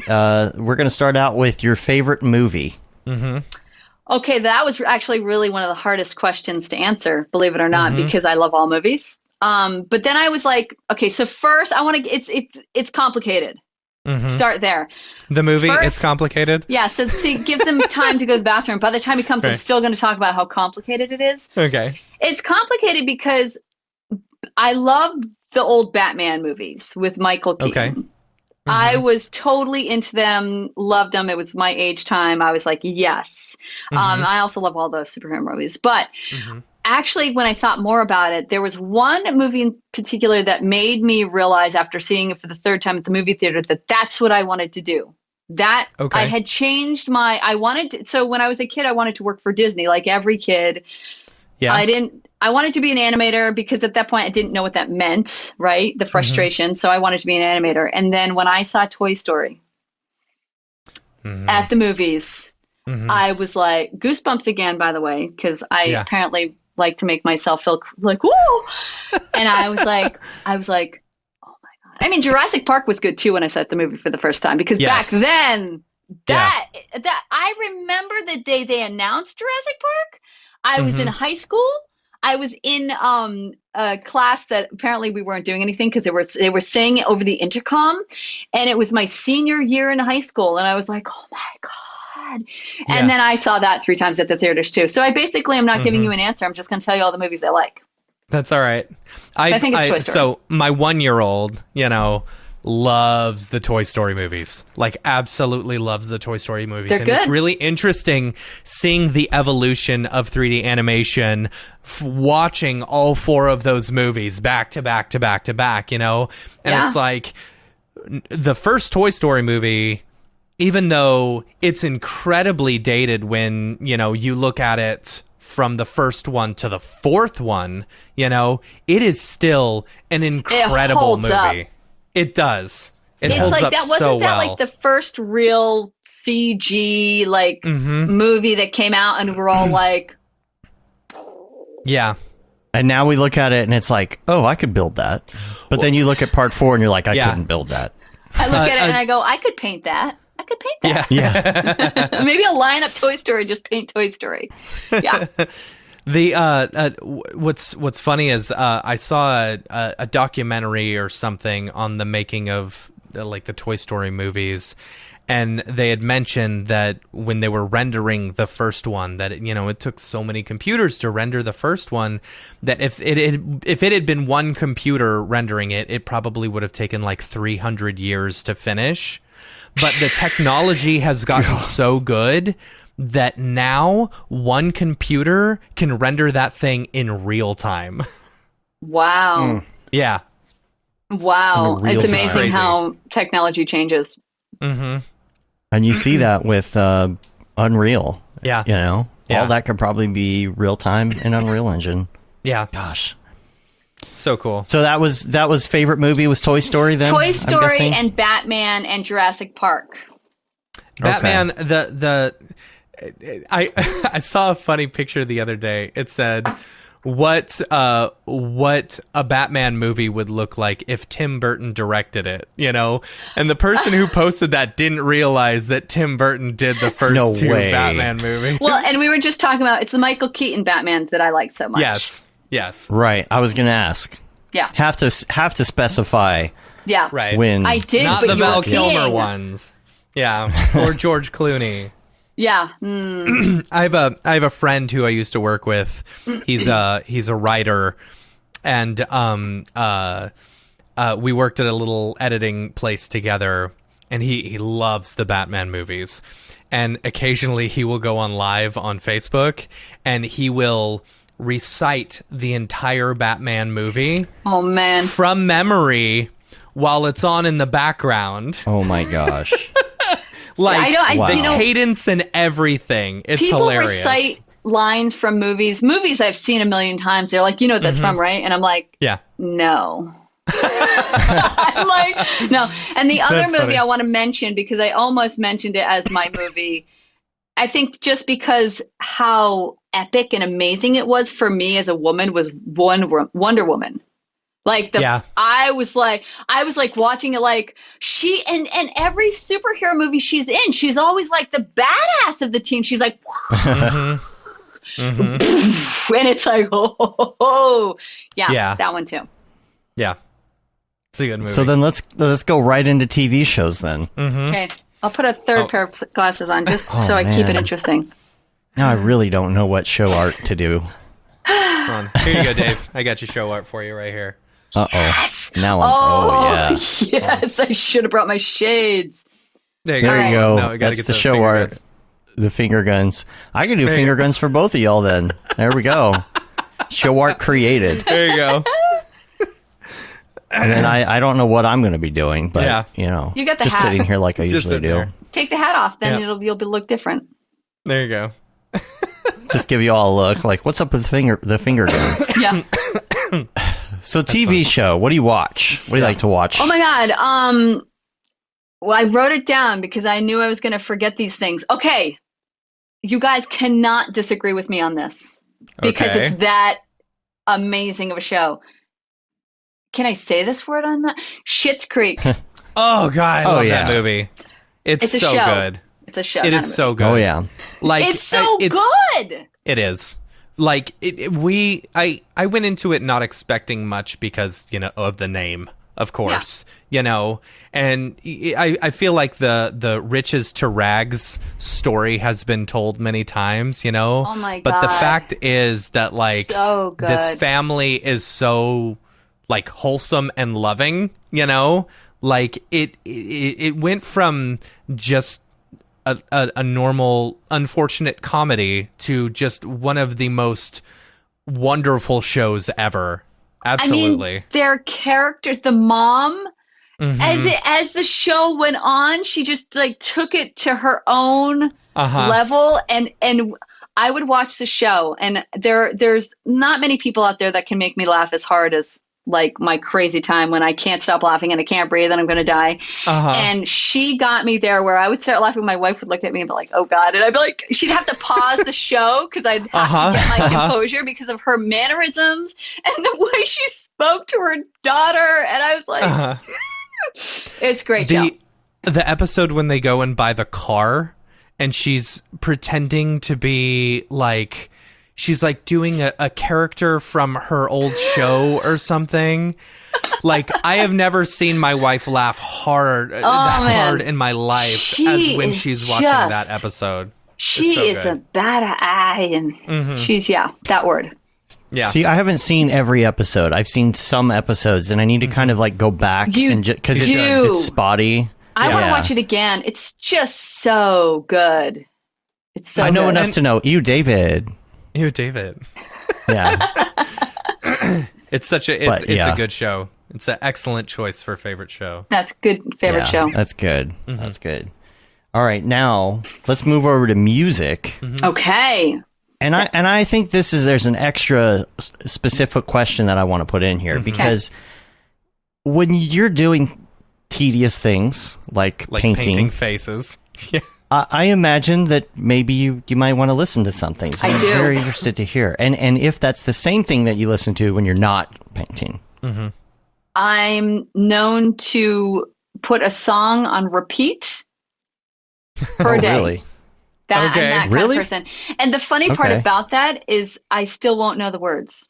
And I'll actually think there's something different and I'll be singing it and my son who's 8 will be like, Mom, that's not what they're saying. And I'll be like, what? Yeah. And then I'll know what the words are. I'll be like, wow, this song is all new to me again. So then I would put it on repeat again and simple it for another 3 days. I have go-tos, absolutely. I mean, I could give you I don't have a lot of artists I listen to because I kind of get sucked in. And again, I, really am dedicated and loyal to those people. Cranberries. Love the Cranberries. Big time Cranberry fan. Whitney Houston. Big time Whitney Houston fan. Radiohead. Yes. Big fan of Radiohead. And then Dave saw of Radiohead course, in Iceland. I did. They're all saw. You want to hear my Radiohead story? It's very quick. Yeah, I swear to totally. God. Yeah. Okay. Yeah. Oh, I just gave the punchline again. But anyway, it's not important. So I was going to this concert, high school. I think it was my senior year in high school. Going to see, are you ready for it? Alanis Morissette. Very excited. And guess who opened for Alanis Morissette? Was it Radiohead? Oh, heck yeah, it was Radiohead. Really? But Wow. at that point, I didn't even know who that was. And That's so insane. 1995, Alanis Morissette's huge. I'm like, let it run, run it down. Right. I'm like singing to it and jamming or whatever and getting so excited for her to start. And this group comes up and it's like they're singing. And I was just like, creep. And I'm just like, what? Yeah. And I was listening. I was like, wow, this is really good. But at the end of their set, you know what they said? They were like, oh, well, I guess they're just really excited to see Alanis. Like they didn't get what you would imagine for them to get. There was kind of like the crowds were like, Alanis, like, who the heck are you? And so when I went back to school, I was singing this. I didn't know. Again, remember, I don't know the words. So I was like, and I'm a creep. And I'm like trying to tell someone who is this artist? And one of my friends was like, that's Radiohead. And so that was the day I bought that album. And that ever since, I'm just a huge fan of them. Really awesome 95, that was before OK Computer came out, because that was 96, I believe. Right? Like, that was my, like, I had heard Creep or whatever, but the first CD I got was OK Computer. Not the very first CD I got, but the first Radiohead CD I got. Man, OK Computer, gosh. They're good. I just listen to that over and over in my Chevy Corsica. I'm not even going to lie. Adele, her voice is amazing. And of course, Lady Gaga. My kid and I, we sing to that all the time. Those are, some powerhouses. So I gave a nice mix. Couple men, couple women. Yeah. But that's the music I listen to. Cool. Another interesting thing is, how they got tired of Creep because it was like the radio hit? Or whatever. Like, it's kind of like it's like the establishment, it's like radio picked up on that, and it's like the one that they don't like, so they stopped singing it. And when I was in Iceland, it was the first time they sang it at a concert in something crazy, like 11 years. Oh my God, why would they? Yeah, I mean, didn't they have two versions, one with swears, one without? So they just keep going back and forth. Sure. It's enough different. Let's see what else we got. I've kind of hopped around, so I'm a little lost. This is related, though. Podcast. Okay, so I think this is important to know. I am so busy all the time that I don't listen to many podcasts, but I have started listening to someone that I think who has just started doing podcasts, and I really want to mention her because I think every time I find someone that I admire in Twitter Spaces that has so much knowledge to drop that I want to like bring their name up. Her name is Annie Alexander, and she's launching something about the blockchain and marketing in the NFT space. And so she's very, very fresh and new, and she's been running some spaces. And when I sign into her spaces, she's just like so smart and so well spoken. And so this is who I would recommend us all follow. Her first one she's had a couple like little teasers, but her first real one is coming out, I think tomorrow or sometime really soon. Okay. Awesome. Cool. And but you guys, of course, I mean, oh wait, it says here, don't mention us. Okay. Yeah. Whoops. Where are we again? Which one are we? Here we are. Couldn't find my button. There we are. All right, let's see. Plugin. Now, this should be interesting. It's not going to be interesting. No? You're going to laugh and also be disappointed. Just to be clear. Okay. All right. So I was like, plugins, that's an interesting question. Plugins. And I'm like trying to think, I don't really use many plugins, but I do use one very often lately. So I'm going to say it as my answer so you guys can like leave going, wow, it was really good at the beginning of the interview. And then it just kind of went downhill. My Chrome MetaMask wallet plugin. So when I'm on Chrome and I say I want to like purchase something and click that, the wallet pops up. If it's on Safari, it does nothing. That is my plugin because I don't use a lot of plugins. I do such a simple process through what I do that I'm sure I could make my life a heck of a lot easier if I used them, but I don't have any. So you mean there's not like a plugin that just automatically makes stop motion animations? Not that I use. Yeah, you don't hit the easy button? The easy button? But when you tell me what the easy button is, please. I'm the plugin. Yeah. That's true. That's true. One of a kind.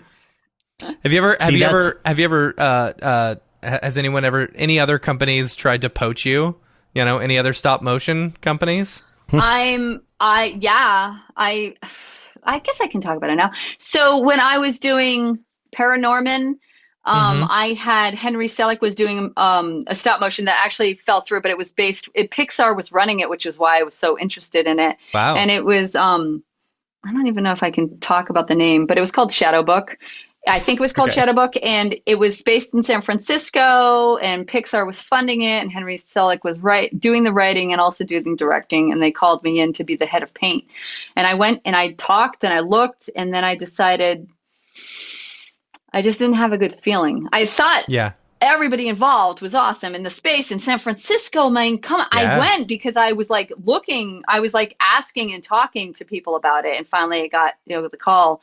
And then when it was time to make a decision, I just saw Leica as the better bet at that point.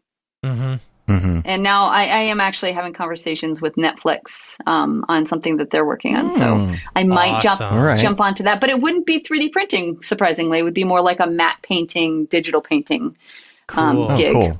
But I might do that. What's your favorite Leica movie? I really liked the Box Trolls, which I know a lot of people don't like. That's like not necessarily the best one for some, but I really liked those little monsters. I really did. And Shu is like my favorite. He was like my little buddy. But I would say that was my favorite. I could watch that over and over. There are some I couldn't. I won't mention them. Do you ever do you ever like watch those movies or watch any stop motion ones and like you just critique, sit and you analyze it? You're like, oh my god, look at the pops there. Oh, not even the pops. Oh, no. I'll say this, and now when you watch it, you're gonna see it. So this is the curse of asking that question. On Coraline, watch Coraline and look at the eyeballs.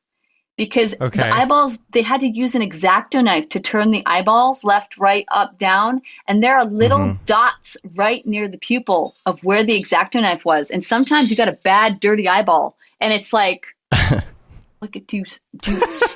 Did they not see that? That's funny. It's like staring me in the eye. No pun intended. Yeah, they didn't fix it in post. What's up with that? No, exactly. And I think because there was a lot less post on Coraline. Yeah. But that's something I look at and I'm just like, and also, the movement or the chattering across faces and things like that. Yeah. But usually I'm like, damn, look at that face. Yeah. I did that. Do you have a favorite, is there outside of Leica, do you have a favorite stop motion movie? No. I don't. I'm not even gonna lie. I'm not a big fan.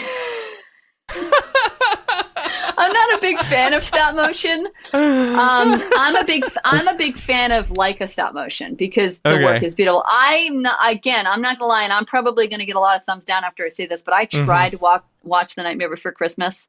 I bought the fancy track. I was like, oh my god, I'm paying $30 and I'm buying this, and I'm gonna it's gonna be. And I put it on after like 15 minutes. I was like, is this ever going to get going?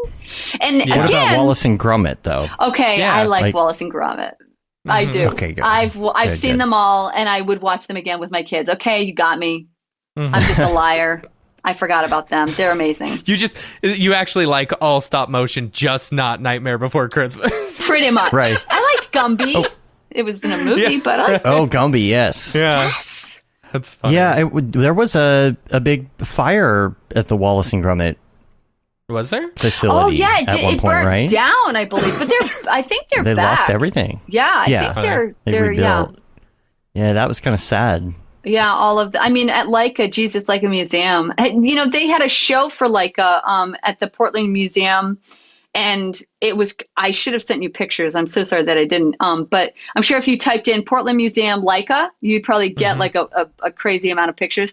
And what was so cool, I was like, they had a grand opening. I didn't go. I was just at that point too tired and I didn't really care. That's a horrible thing, but I didn't. And then I finally went with my family. I was just going to do it on my own time. And I went in and there was this wall of faces, like printed faces. Cool. And it was filled from the top of the ceiling all the way across and down. It was a whole wall in the Museum of Faces. And I was like, wow, I did every single face on that wall. Like, oh my God, that wall was like my wall. Yeah. Yeah. And I was like, okay, I should have come to the opening. Like, it was like, you just get a flush of all these memories, and every case you went to was like your different life and where you were. And I met my wife at Leica, so that was kind of cool. Like, so it was like every stage you're walking through this museum, you're remembering all of the things that you experienced at the time. It's really cool. That's super cool. That's really cool. It was awesome. How about Robot Chicken? I have friends who worked on Robot Chicken. Yeah. That's as far as it goes. That's funny. Is that still going on? Is that I still think a thing? so. Or yeah? I think so. Gosh, it's been around for a while then. Yeah. Wow. What did your It's so wife funny. do at Leica? Huh? What did your wife do at Leica? She was a When y'all puppet met? painter as well. Okay. Yep. That's Yep. cool. Cool. Slaving All right. away. Yeah. Let's see. App. What is your muscle memory go-to app on your phone? I actually had a muscle memory app that went to my iPad, and it's Procreate. Oh, That's awesome. that is my app. And I born and raised as a Photoshop user, right? When I started using Procreate, I was just like, okay, I had to use it for work, so it was like getting used to it. And it's actually a lot easier to use than Photoshop because it is more just artist. It's like, Right. I'm not finding a weird term or picture. Like, it's very basic, which is what's so lovely about it. And then I just started doing all my work and started really getting into it. And what's so cool is it has Photoshop layers that you can export. So you can start with your pad and your pencil and just be like, so I am all iPad and MacBook that goes with me, like a portable laptop. I do not work on any other system. This is how I work. And so everything you've seen me do is all on this surface. And so I'll like grab my iPad, do my work, export it out into Photoshop, do my work, and so on. So at the beginning of this whole NFT thing, I was doing Procreate, do the whole image, and then I would animate all of it. So everything was in Procreate. That cop car is all Procreate. But then as I got to my third painting, I had just because that was my first time really animating. I was more on the art directing side or the concept and color and printing side.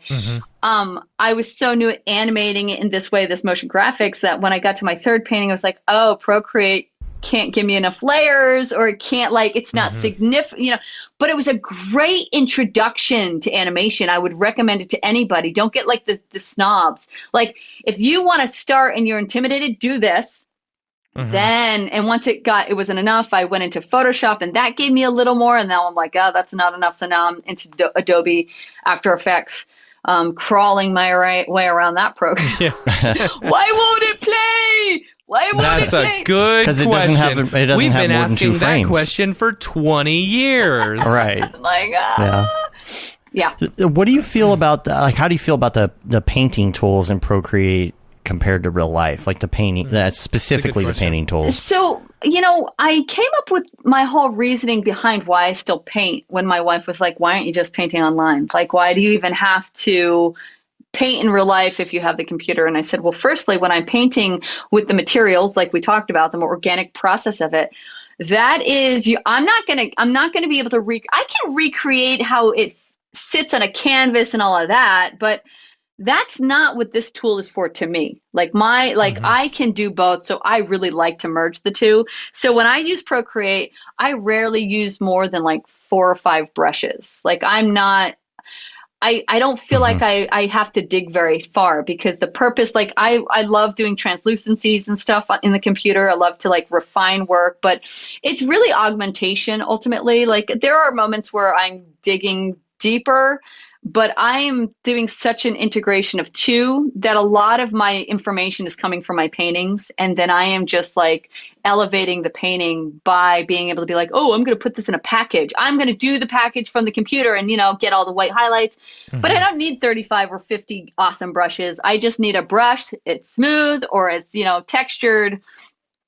So I'm not really digging too deep into it. I'm one of the most simplest artists you're going to ever meet for like, I can do a lot, but I'm not taking advantage of all of the cool stuff. It's almost like I don't even have time to dig into it, Yeah. Right. Sure. You really have to like learn each one. I only have like 3 or 4 pencils or pens that I use if I'm in Procreate. Yeah. So it's like you know what your go-to is. Yeah. And then when you But, have yeah. it, you don't want to change it. You're just like, this works. Yeah. I'm interested to see where the app goes to over the next like 10 years, you know. Yeah. And have you guys used AstroPad by chance? That's another app. I haven't. No. I haven't heard of that one. Oh my God. I'm going to open up so many doors right now for you. So AstroPad is something that you put onto your iPad and your computer. And then they talk to each other, and it turns your iPad into a second screen, but also allows you to use Photoshop on your iPad because it's taking the memory of the computer and just allowing you to see it. It's like AI almost, like it's there, but it's not there because it's just connected to the big. You can, and it's Wi-Fi as well, so you don't have to be hardcore connected. And so you can have your iPad over here with your keyboard if you need it. You're at the coffee shop. You're drawing with Photoshop. There's no real lag. And it's just like now you're just found the best of both worlds. So now you can use your iPad Pro for absolutely anything, anywhere, anytime. iPad Pro. Yeah, I think I might have tried a trial of this now that I'm looking at it. Yeah. Because they also do Luma Display, right? Yeah. Luna Display. Or Luna Display. Yeah. Now, there's some of this functionality built into the latest version of the iOS, or not iOS, the OS, I think. But I don't know if it's as extensive as this. I don't know how it behaves or if it's any good. I haven't tried it. If I do, I'll let you know. Yeah, let me know. Let us all know. The people want to know. Now, here's what I want to know. Do you ever play video games? Oh, what a question. What a question. Do I look like someone? I don't, I'm not a big video game person. I will say though, I will say this. I like to play games. I like strategy. Okay. I am huge Tetris type of person. Like if you put Tetris in front of me, I am going to play that game and I am going to break the system. I'm going to be like, like the whole time. So those are kind of more my games. Games that make me think are my kind of games. Not that the video games don't make you think, but I mean like there's like a question. You have a choice. You can choose A or B. If you choose B, you go to C. But if you choose A, you go to D. And it's like, and yeah, that kind of thing. What about Portal? Yeah, I feel like the game Portal. Now, the only thing about Portal is you have to kind of be familiar with how you use like an Xbox controller because you have to use the sticks, you know, and some people are good at that. Some people aren't. I imagine I would be bad at it. It's very strategic because it builds its way up, but eventually the premise is you have two portal guns. One is blue and one is orange, and you can shoot one on the ceiling and then you can shoot one on the wall, and they go to each other. So if you walk through it, you'd come out the ceiling. But then it becomes extremely complicated. Like, how do you get to the wall up here and then bounce off of this thing and then go back? I would probably become addicted to something like that. Yeah, it's a very fun game. It's super fun. And I think in part 2, then you get like blue and orange like goo that you can like spray on things and like, you know. It would only be the learning curve of getting me past the hump, right, of the beginning or introduction of the game. Yeah. But if I had a friend to be like, hey, because I feel like that's sometimes the complicated part for me. It's like I get something new, and I'm not talking like earphones or like a new iPhone because I'm like, oh God.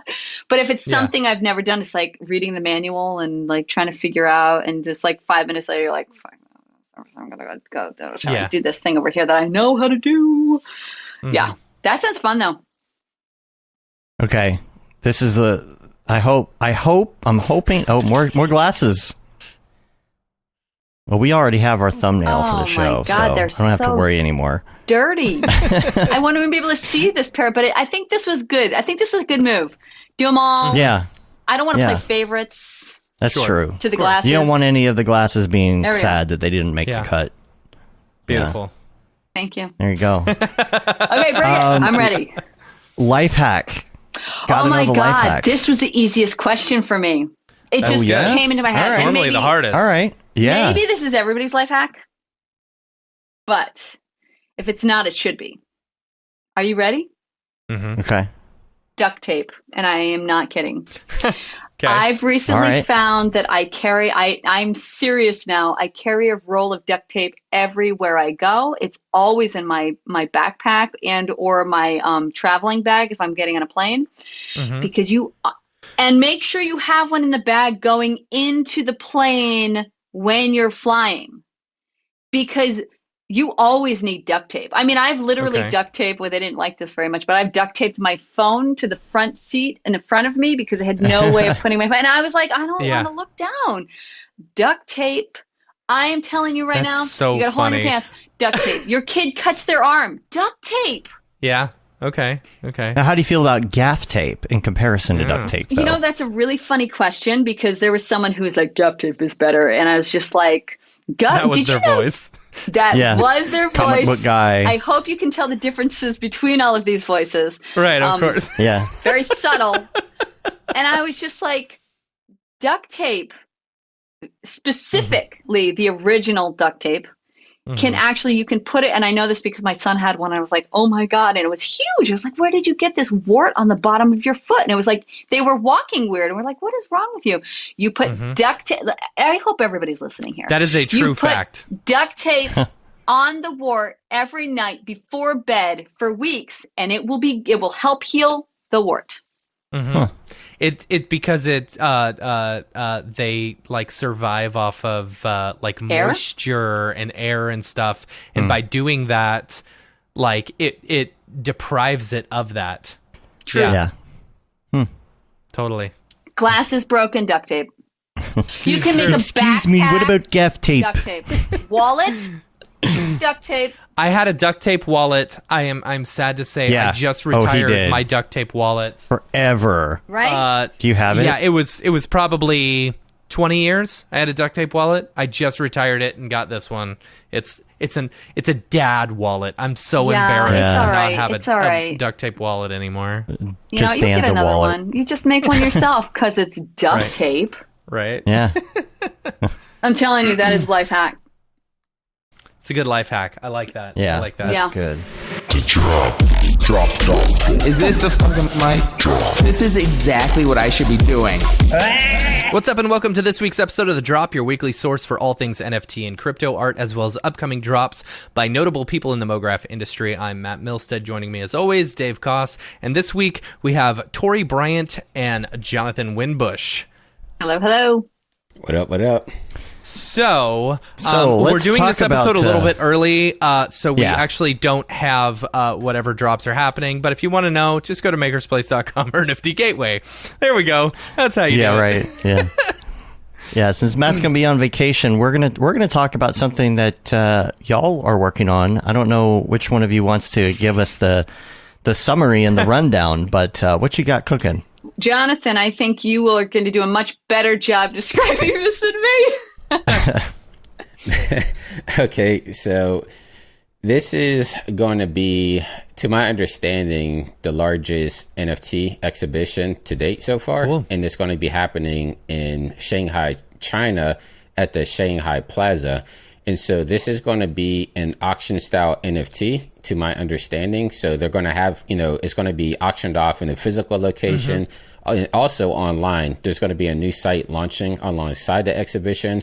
It's called Art. It's not launched yet, but it's going to be launching, I guess, within like a week or so, because the show's on July 31st. Awesome. And there's a whole gang of artists that we know that's going to be in the lineup. Myself, we have Tory, we have G-Monk, we have Brilly, friend of the show Brilly, we have Render Fruit. Like, there's a whole hodgepodge of cool artists that are in there. So it's really cool. I believe this is going to be the first NFT show in China, so really looking forward to it. That's cool. Now I've got some links here. Am I able to bring those up right now? Is this okay for me to show the G-Monk link that I have here that you sent me? Yeah. Yep. Okay, cool. Just want to bring that up here. So tell me about this actually. So this is an exhibition that G Monk did in, I'm probably going to butcher the name. I want to say Guangzhou, China, back in like 2019. And so the person that curated G Monk to come out to China to do this exhibition for this special piece that he created, it's the same person that's putting together this NFT show. And so I guess that's why G Monk is involved with this one, because of the relationship that was already there. But this kind of gives you a glimpse of some of the physical stuff that will be at the show floor exhibition. Yeah, I think it's... Is this, yeah. Oh, no, I was just going to say, I think it's really in the element of, it's supposed to, or so we think, it's the largest NFT exhibition to date. I mean, just to think about that is so exciting. That's pretty epic. And to have these talented artists, including Jonathan, into that crew is it's amazing. It's so exciting. Mm-hmm. Yeah, so Kid Mograph and everybody. So there's going to be the banquet, and this is, let's see, the show starts July 31st, and you also have a couple other NFTs here, Winbush. Are these related to this, or is this something different? No, that's something completely different. Well, we'll come back to that in a minate then. Also, the name of the show is called I'm Meta. Right? Is that it's Meta? Yep, I'm Meta, and it's it's Art, correct? Winbush, Art. That's the name of the new platform. Yeah. So I think it's going to be similar to like a Christie's or Sotheby's auction. So the show is going to be for a month. So like we don't have the full details of how everything's going to go down, but I think it's going to be like the show's going to drop on the 31st. The exhibition in Shanghai is going to be open to the public for that entire time. So feel free to go. While you're there, if you're watching it, feel free to go. But I believe that you'll be able to make bids in person and also online as well. And so after the month is finished, the top bidder wins whatever NFT they're going for. Awesome. Yeah, I'm being careful what I'm saying, because I know that we had to get permission just to talk a little bit about it, just to make sure. We don't want to. Yeah, so there's still a lot of stuff that's still in development. Right. Are you able to talk about the kind of the approval process with these NFTs, because they are in China? Or that's an interesting question.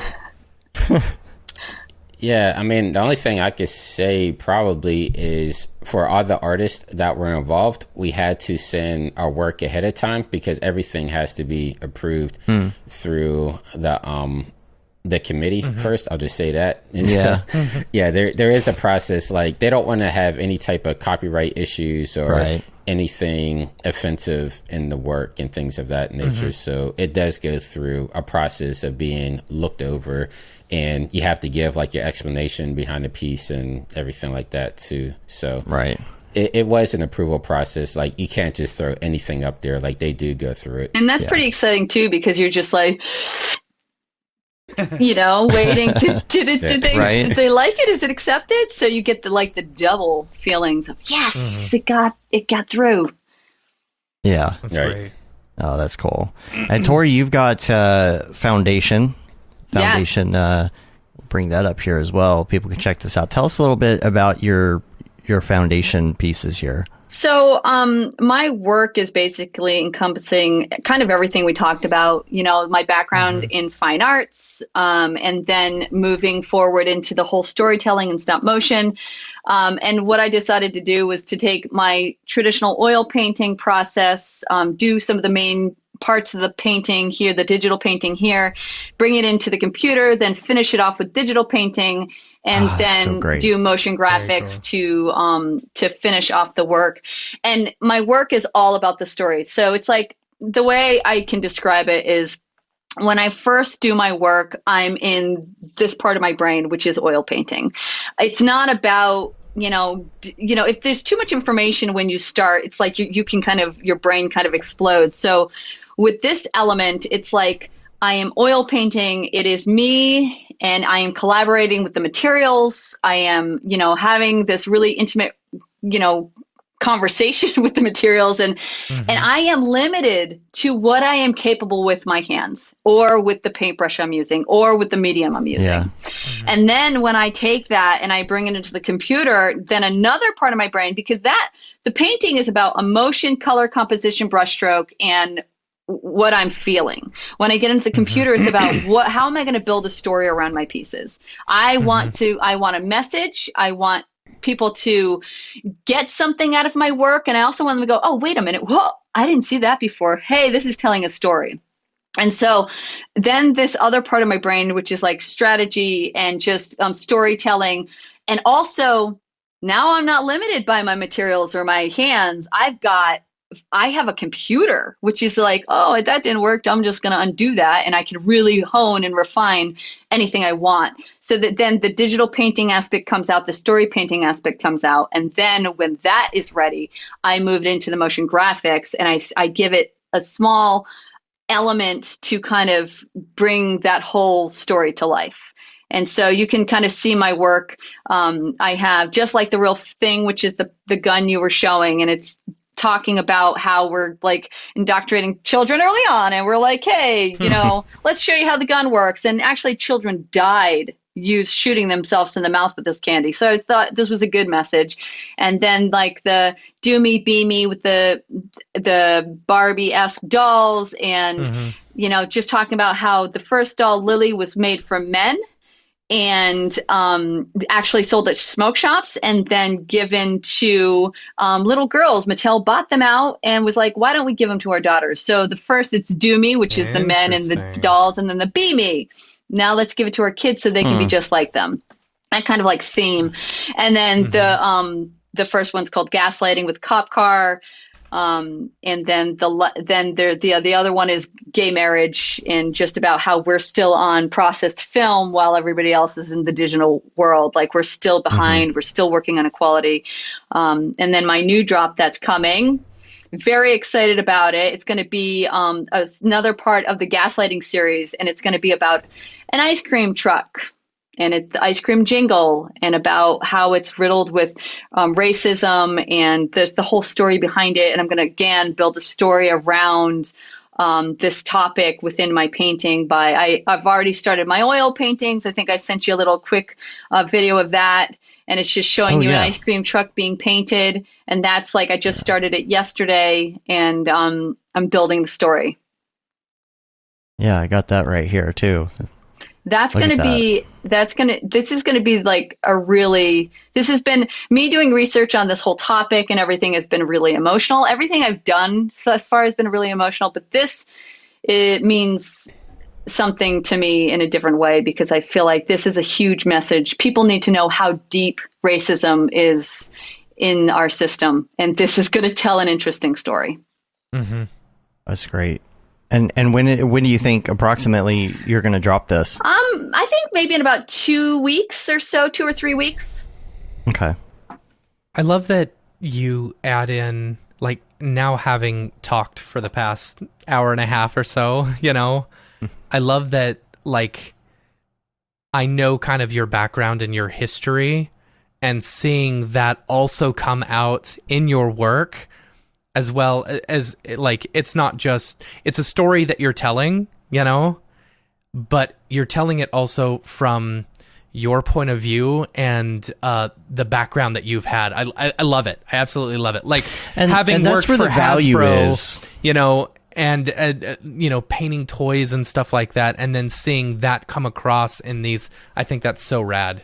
I love that. That's where the value is. Like, that's where an NFT has that value, that you want to buy it for that reason. It's not just, here's a random daily. Like, there's something behind it, and the person's who has designed it has a meaning behind it. That's why I buy NFTs anyway. I don't know about y'all. And I'm blown away. I didn't know that about Lily and Barbie.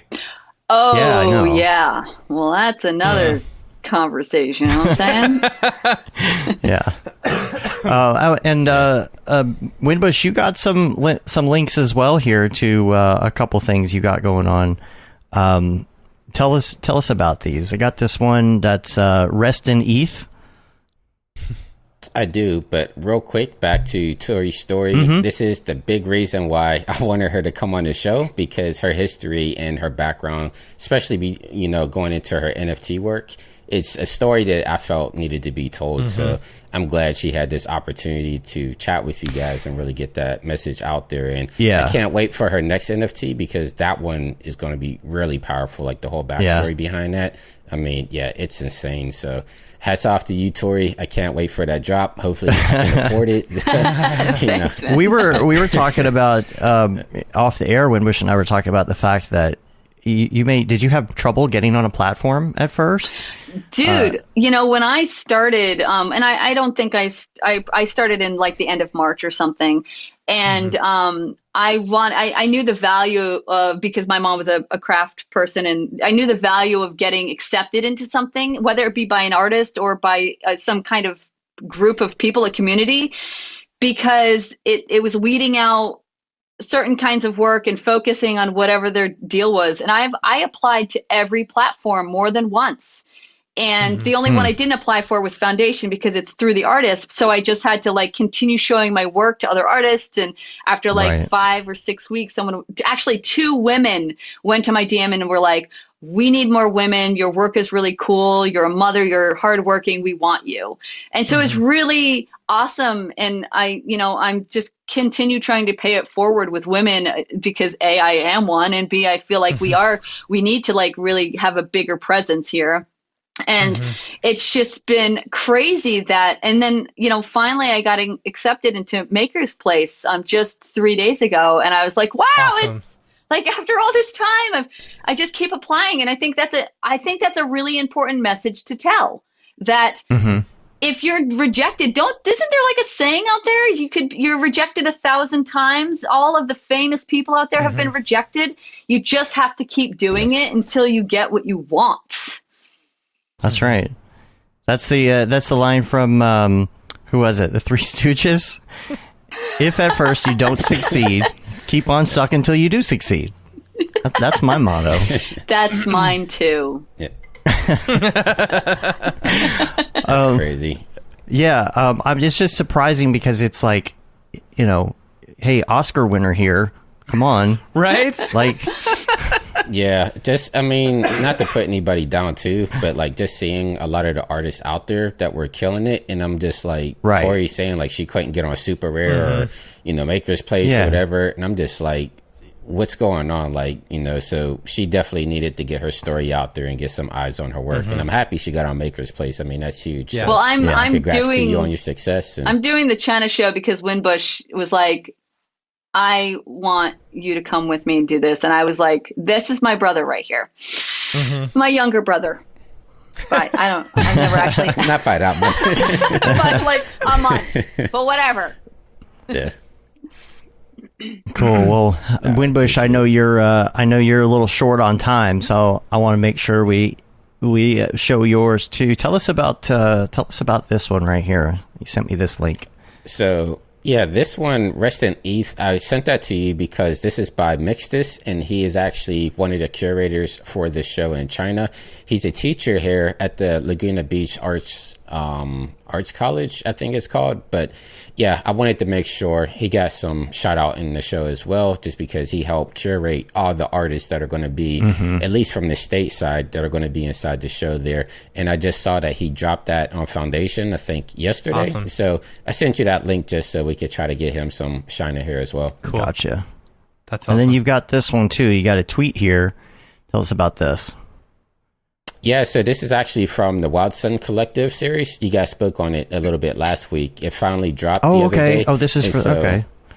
Yeah, from the NFT book. I think they sold like 200 copies that first day of the book. Nice. And then they dropped all the artists along with it on OpenSea. And so those are my 3 NFTs that were dropped as part of the collective. But you had like Robbie Trevino and Siobhan and Annabelle. And yeah, it was a really cool drop. Like they even had like Emmy-winning music composers do like soundtracks for the book and everything. And somebody created like a language just for the book. Like she actually created like an entire language, which is crazy, and released that as like a Genesis NFT.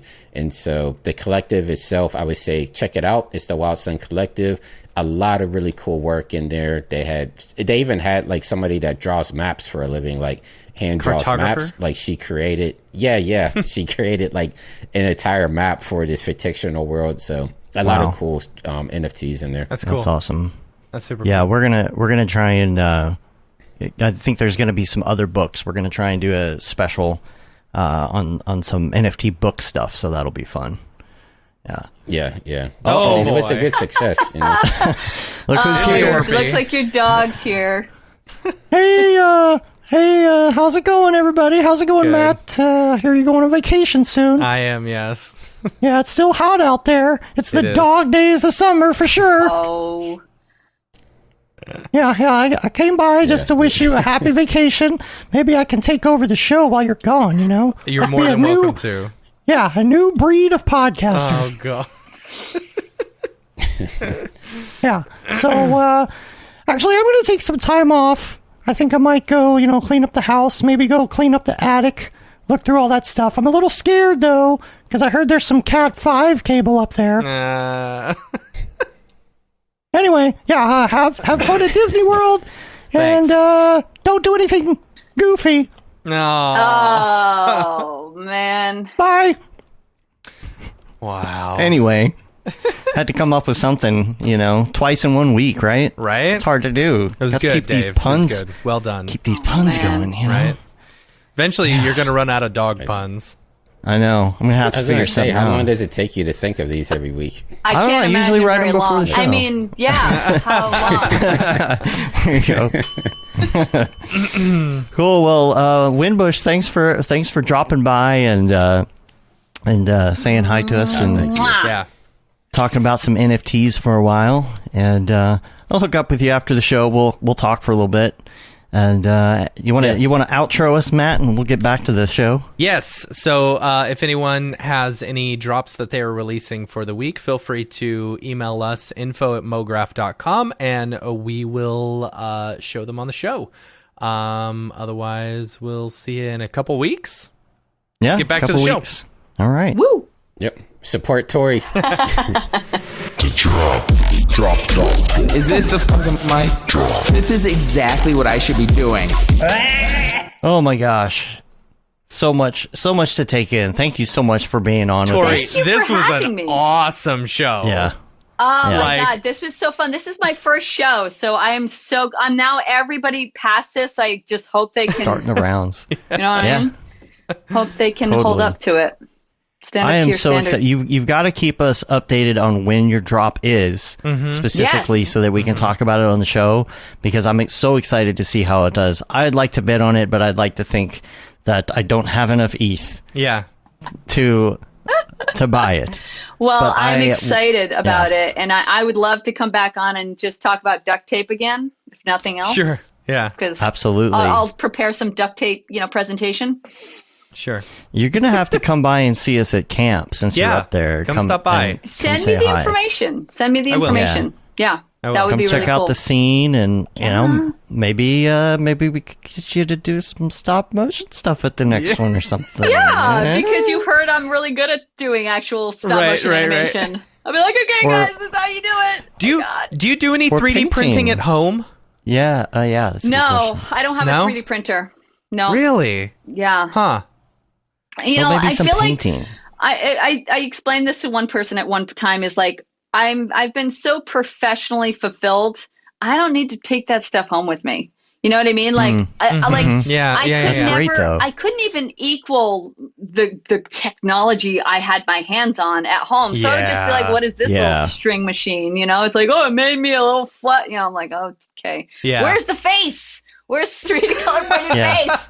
I can make it do You could it. You just go to work and print something if you need something. Yeah, Yeah. right. That's It's true. like, yeah. That's true. Yeah. Wow. All right. Well, we're gonna have to hang out. Please send us your info when Yeah, it's coming absolutely. out, because we want to talk about that on the drop for sure. And only thing is, Matt might still be on vacation, but I'm gonna make sure to Yeah. to get it in there somewhere. So. Matt, just give us your dates. I'll try to work my schedule of painting around your schedule. I'll be gone Disney. until the end of July. Yeah. Oh, well, I'm going to be gone at the end of July, Dorpy can too. just do it on his own. It's fine because I'm going, my daughter's birthday, we're going to the beach. So, it'll probably be early August. Let's look at that. Okay. Cool. All right. Sounds good. All right. Well, we're going to get out of here. You can rate us on iTunes, leave a review, helps get our ratings up, subscribe on your podcatcher of choice. You can also subscribe to the newsletter. I think it's going to go out next week or this week, I guess, if technically you're listening next week. You could say you've been there, done that, got the t-shirt with the Mograph logo tee, the Paul Babb classic Feel the Babb 2020 shirt. All the profits from that go to Doctors Without Borders. The Render Things t-shirt, hoodie, long sleeve tee, the That Render is Fire shirt, which you are only allowed to wear ironically, unless you're shams. The Mograph blandishment shirt, classic, is on there as well. It's classic throwback. It's not classic. It's classic. Right. It's throwback. Right. It's throwback. Yeah. And we're on Facebook, Twitter, Instagram, YouTube, TikTok. Check out the TikToks. Yeah. And Mograph.com. So check us out there. Tory, people want to find you on the interwebs. Where can they find you? Tory Bryant 20 on Twitter. I'm on there every single day chatting with people, so that's a good spot. But If you want to connect with me via email, go to torybryant.design or just check me out. And you can always send me an email that way. Awesome. Don't send me a message on Instagram. You may get a response within 3 months. Don't do it that way. Cool. All right. Well, we're going to get out of here. Till next time, I'm Dave. And I'm Matt. And I'm Tori. Have a good one. Later, yo. Bye, guys.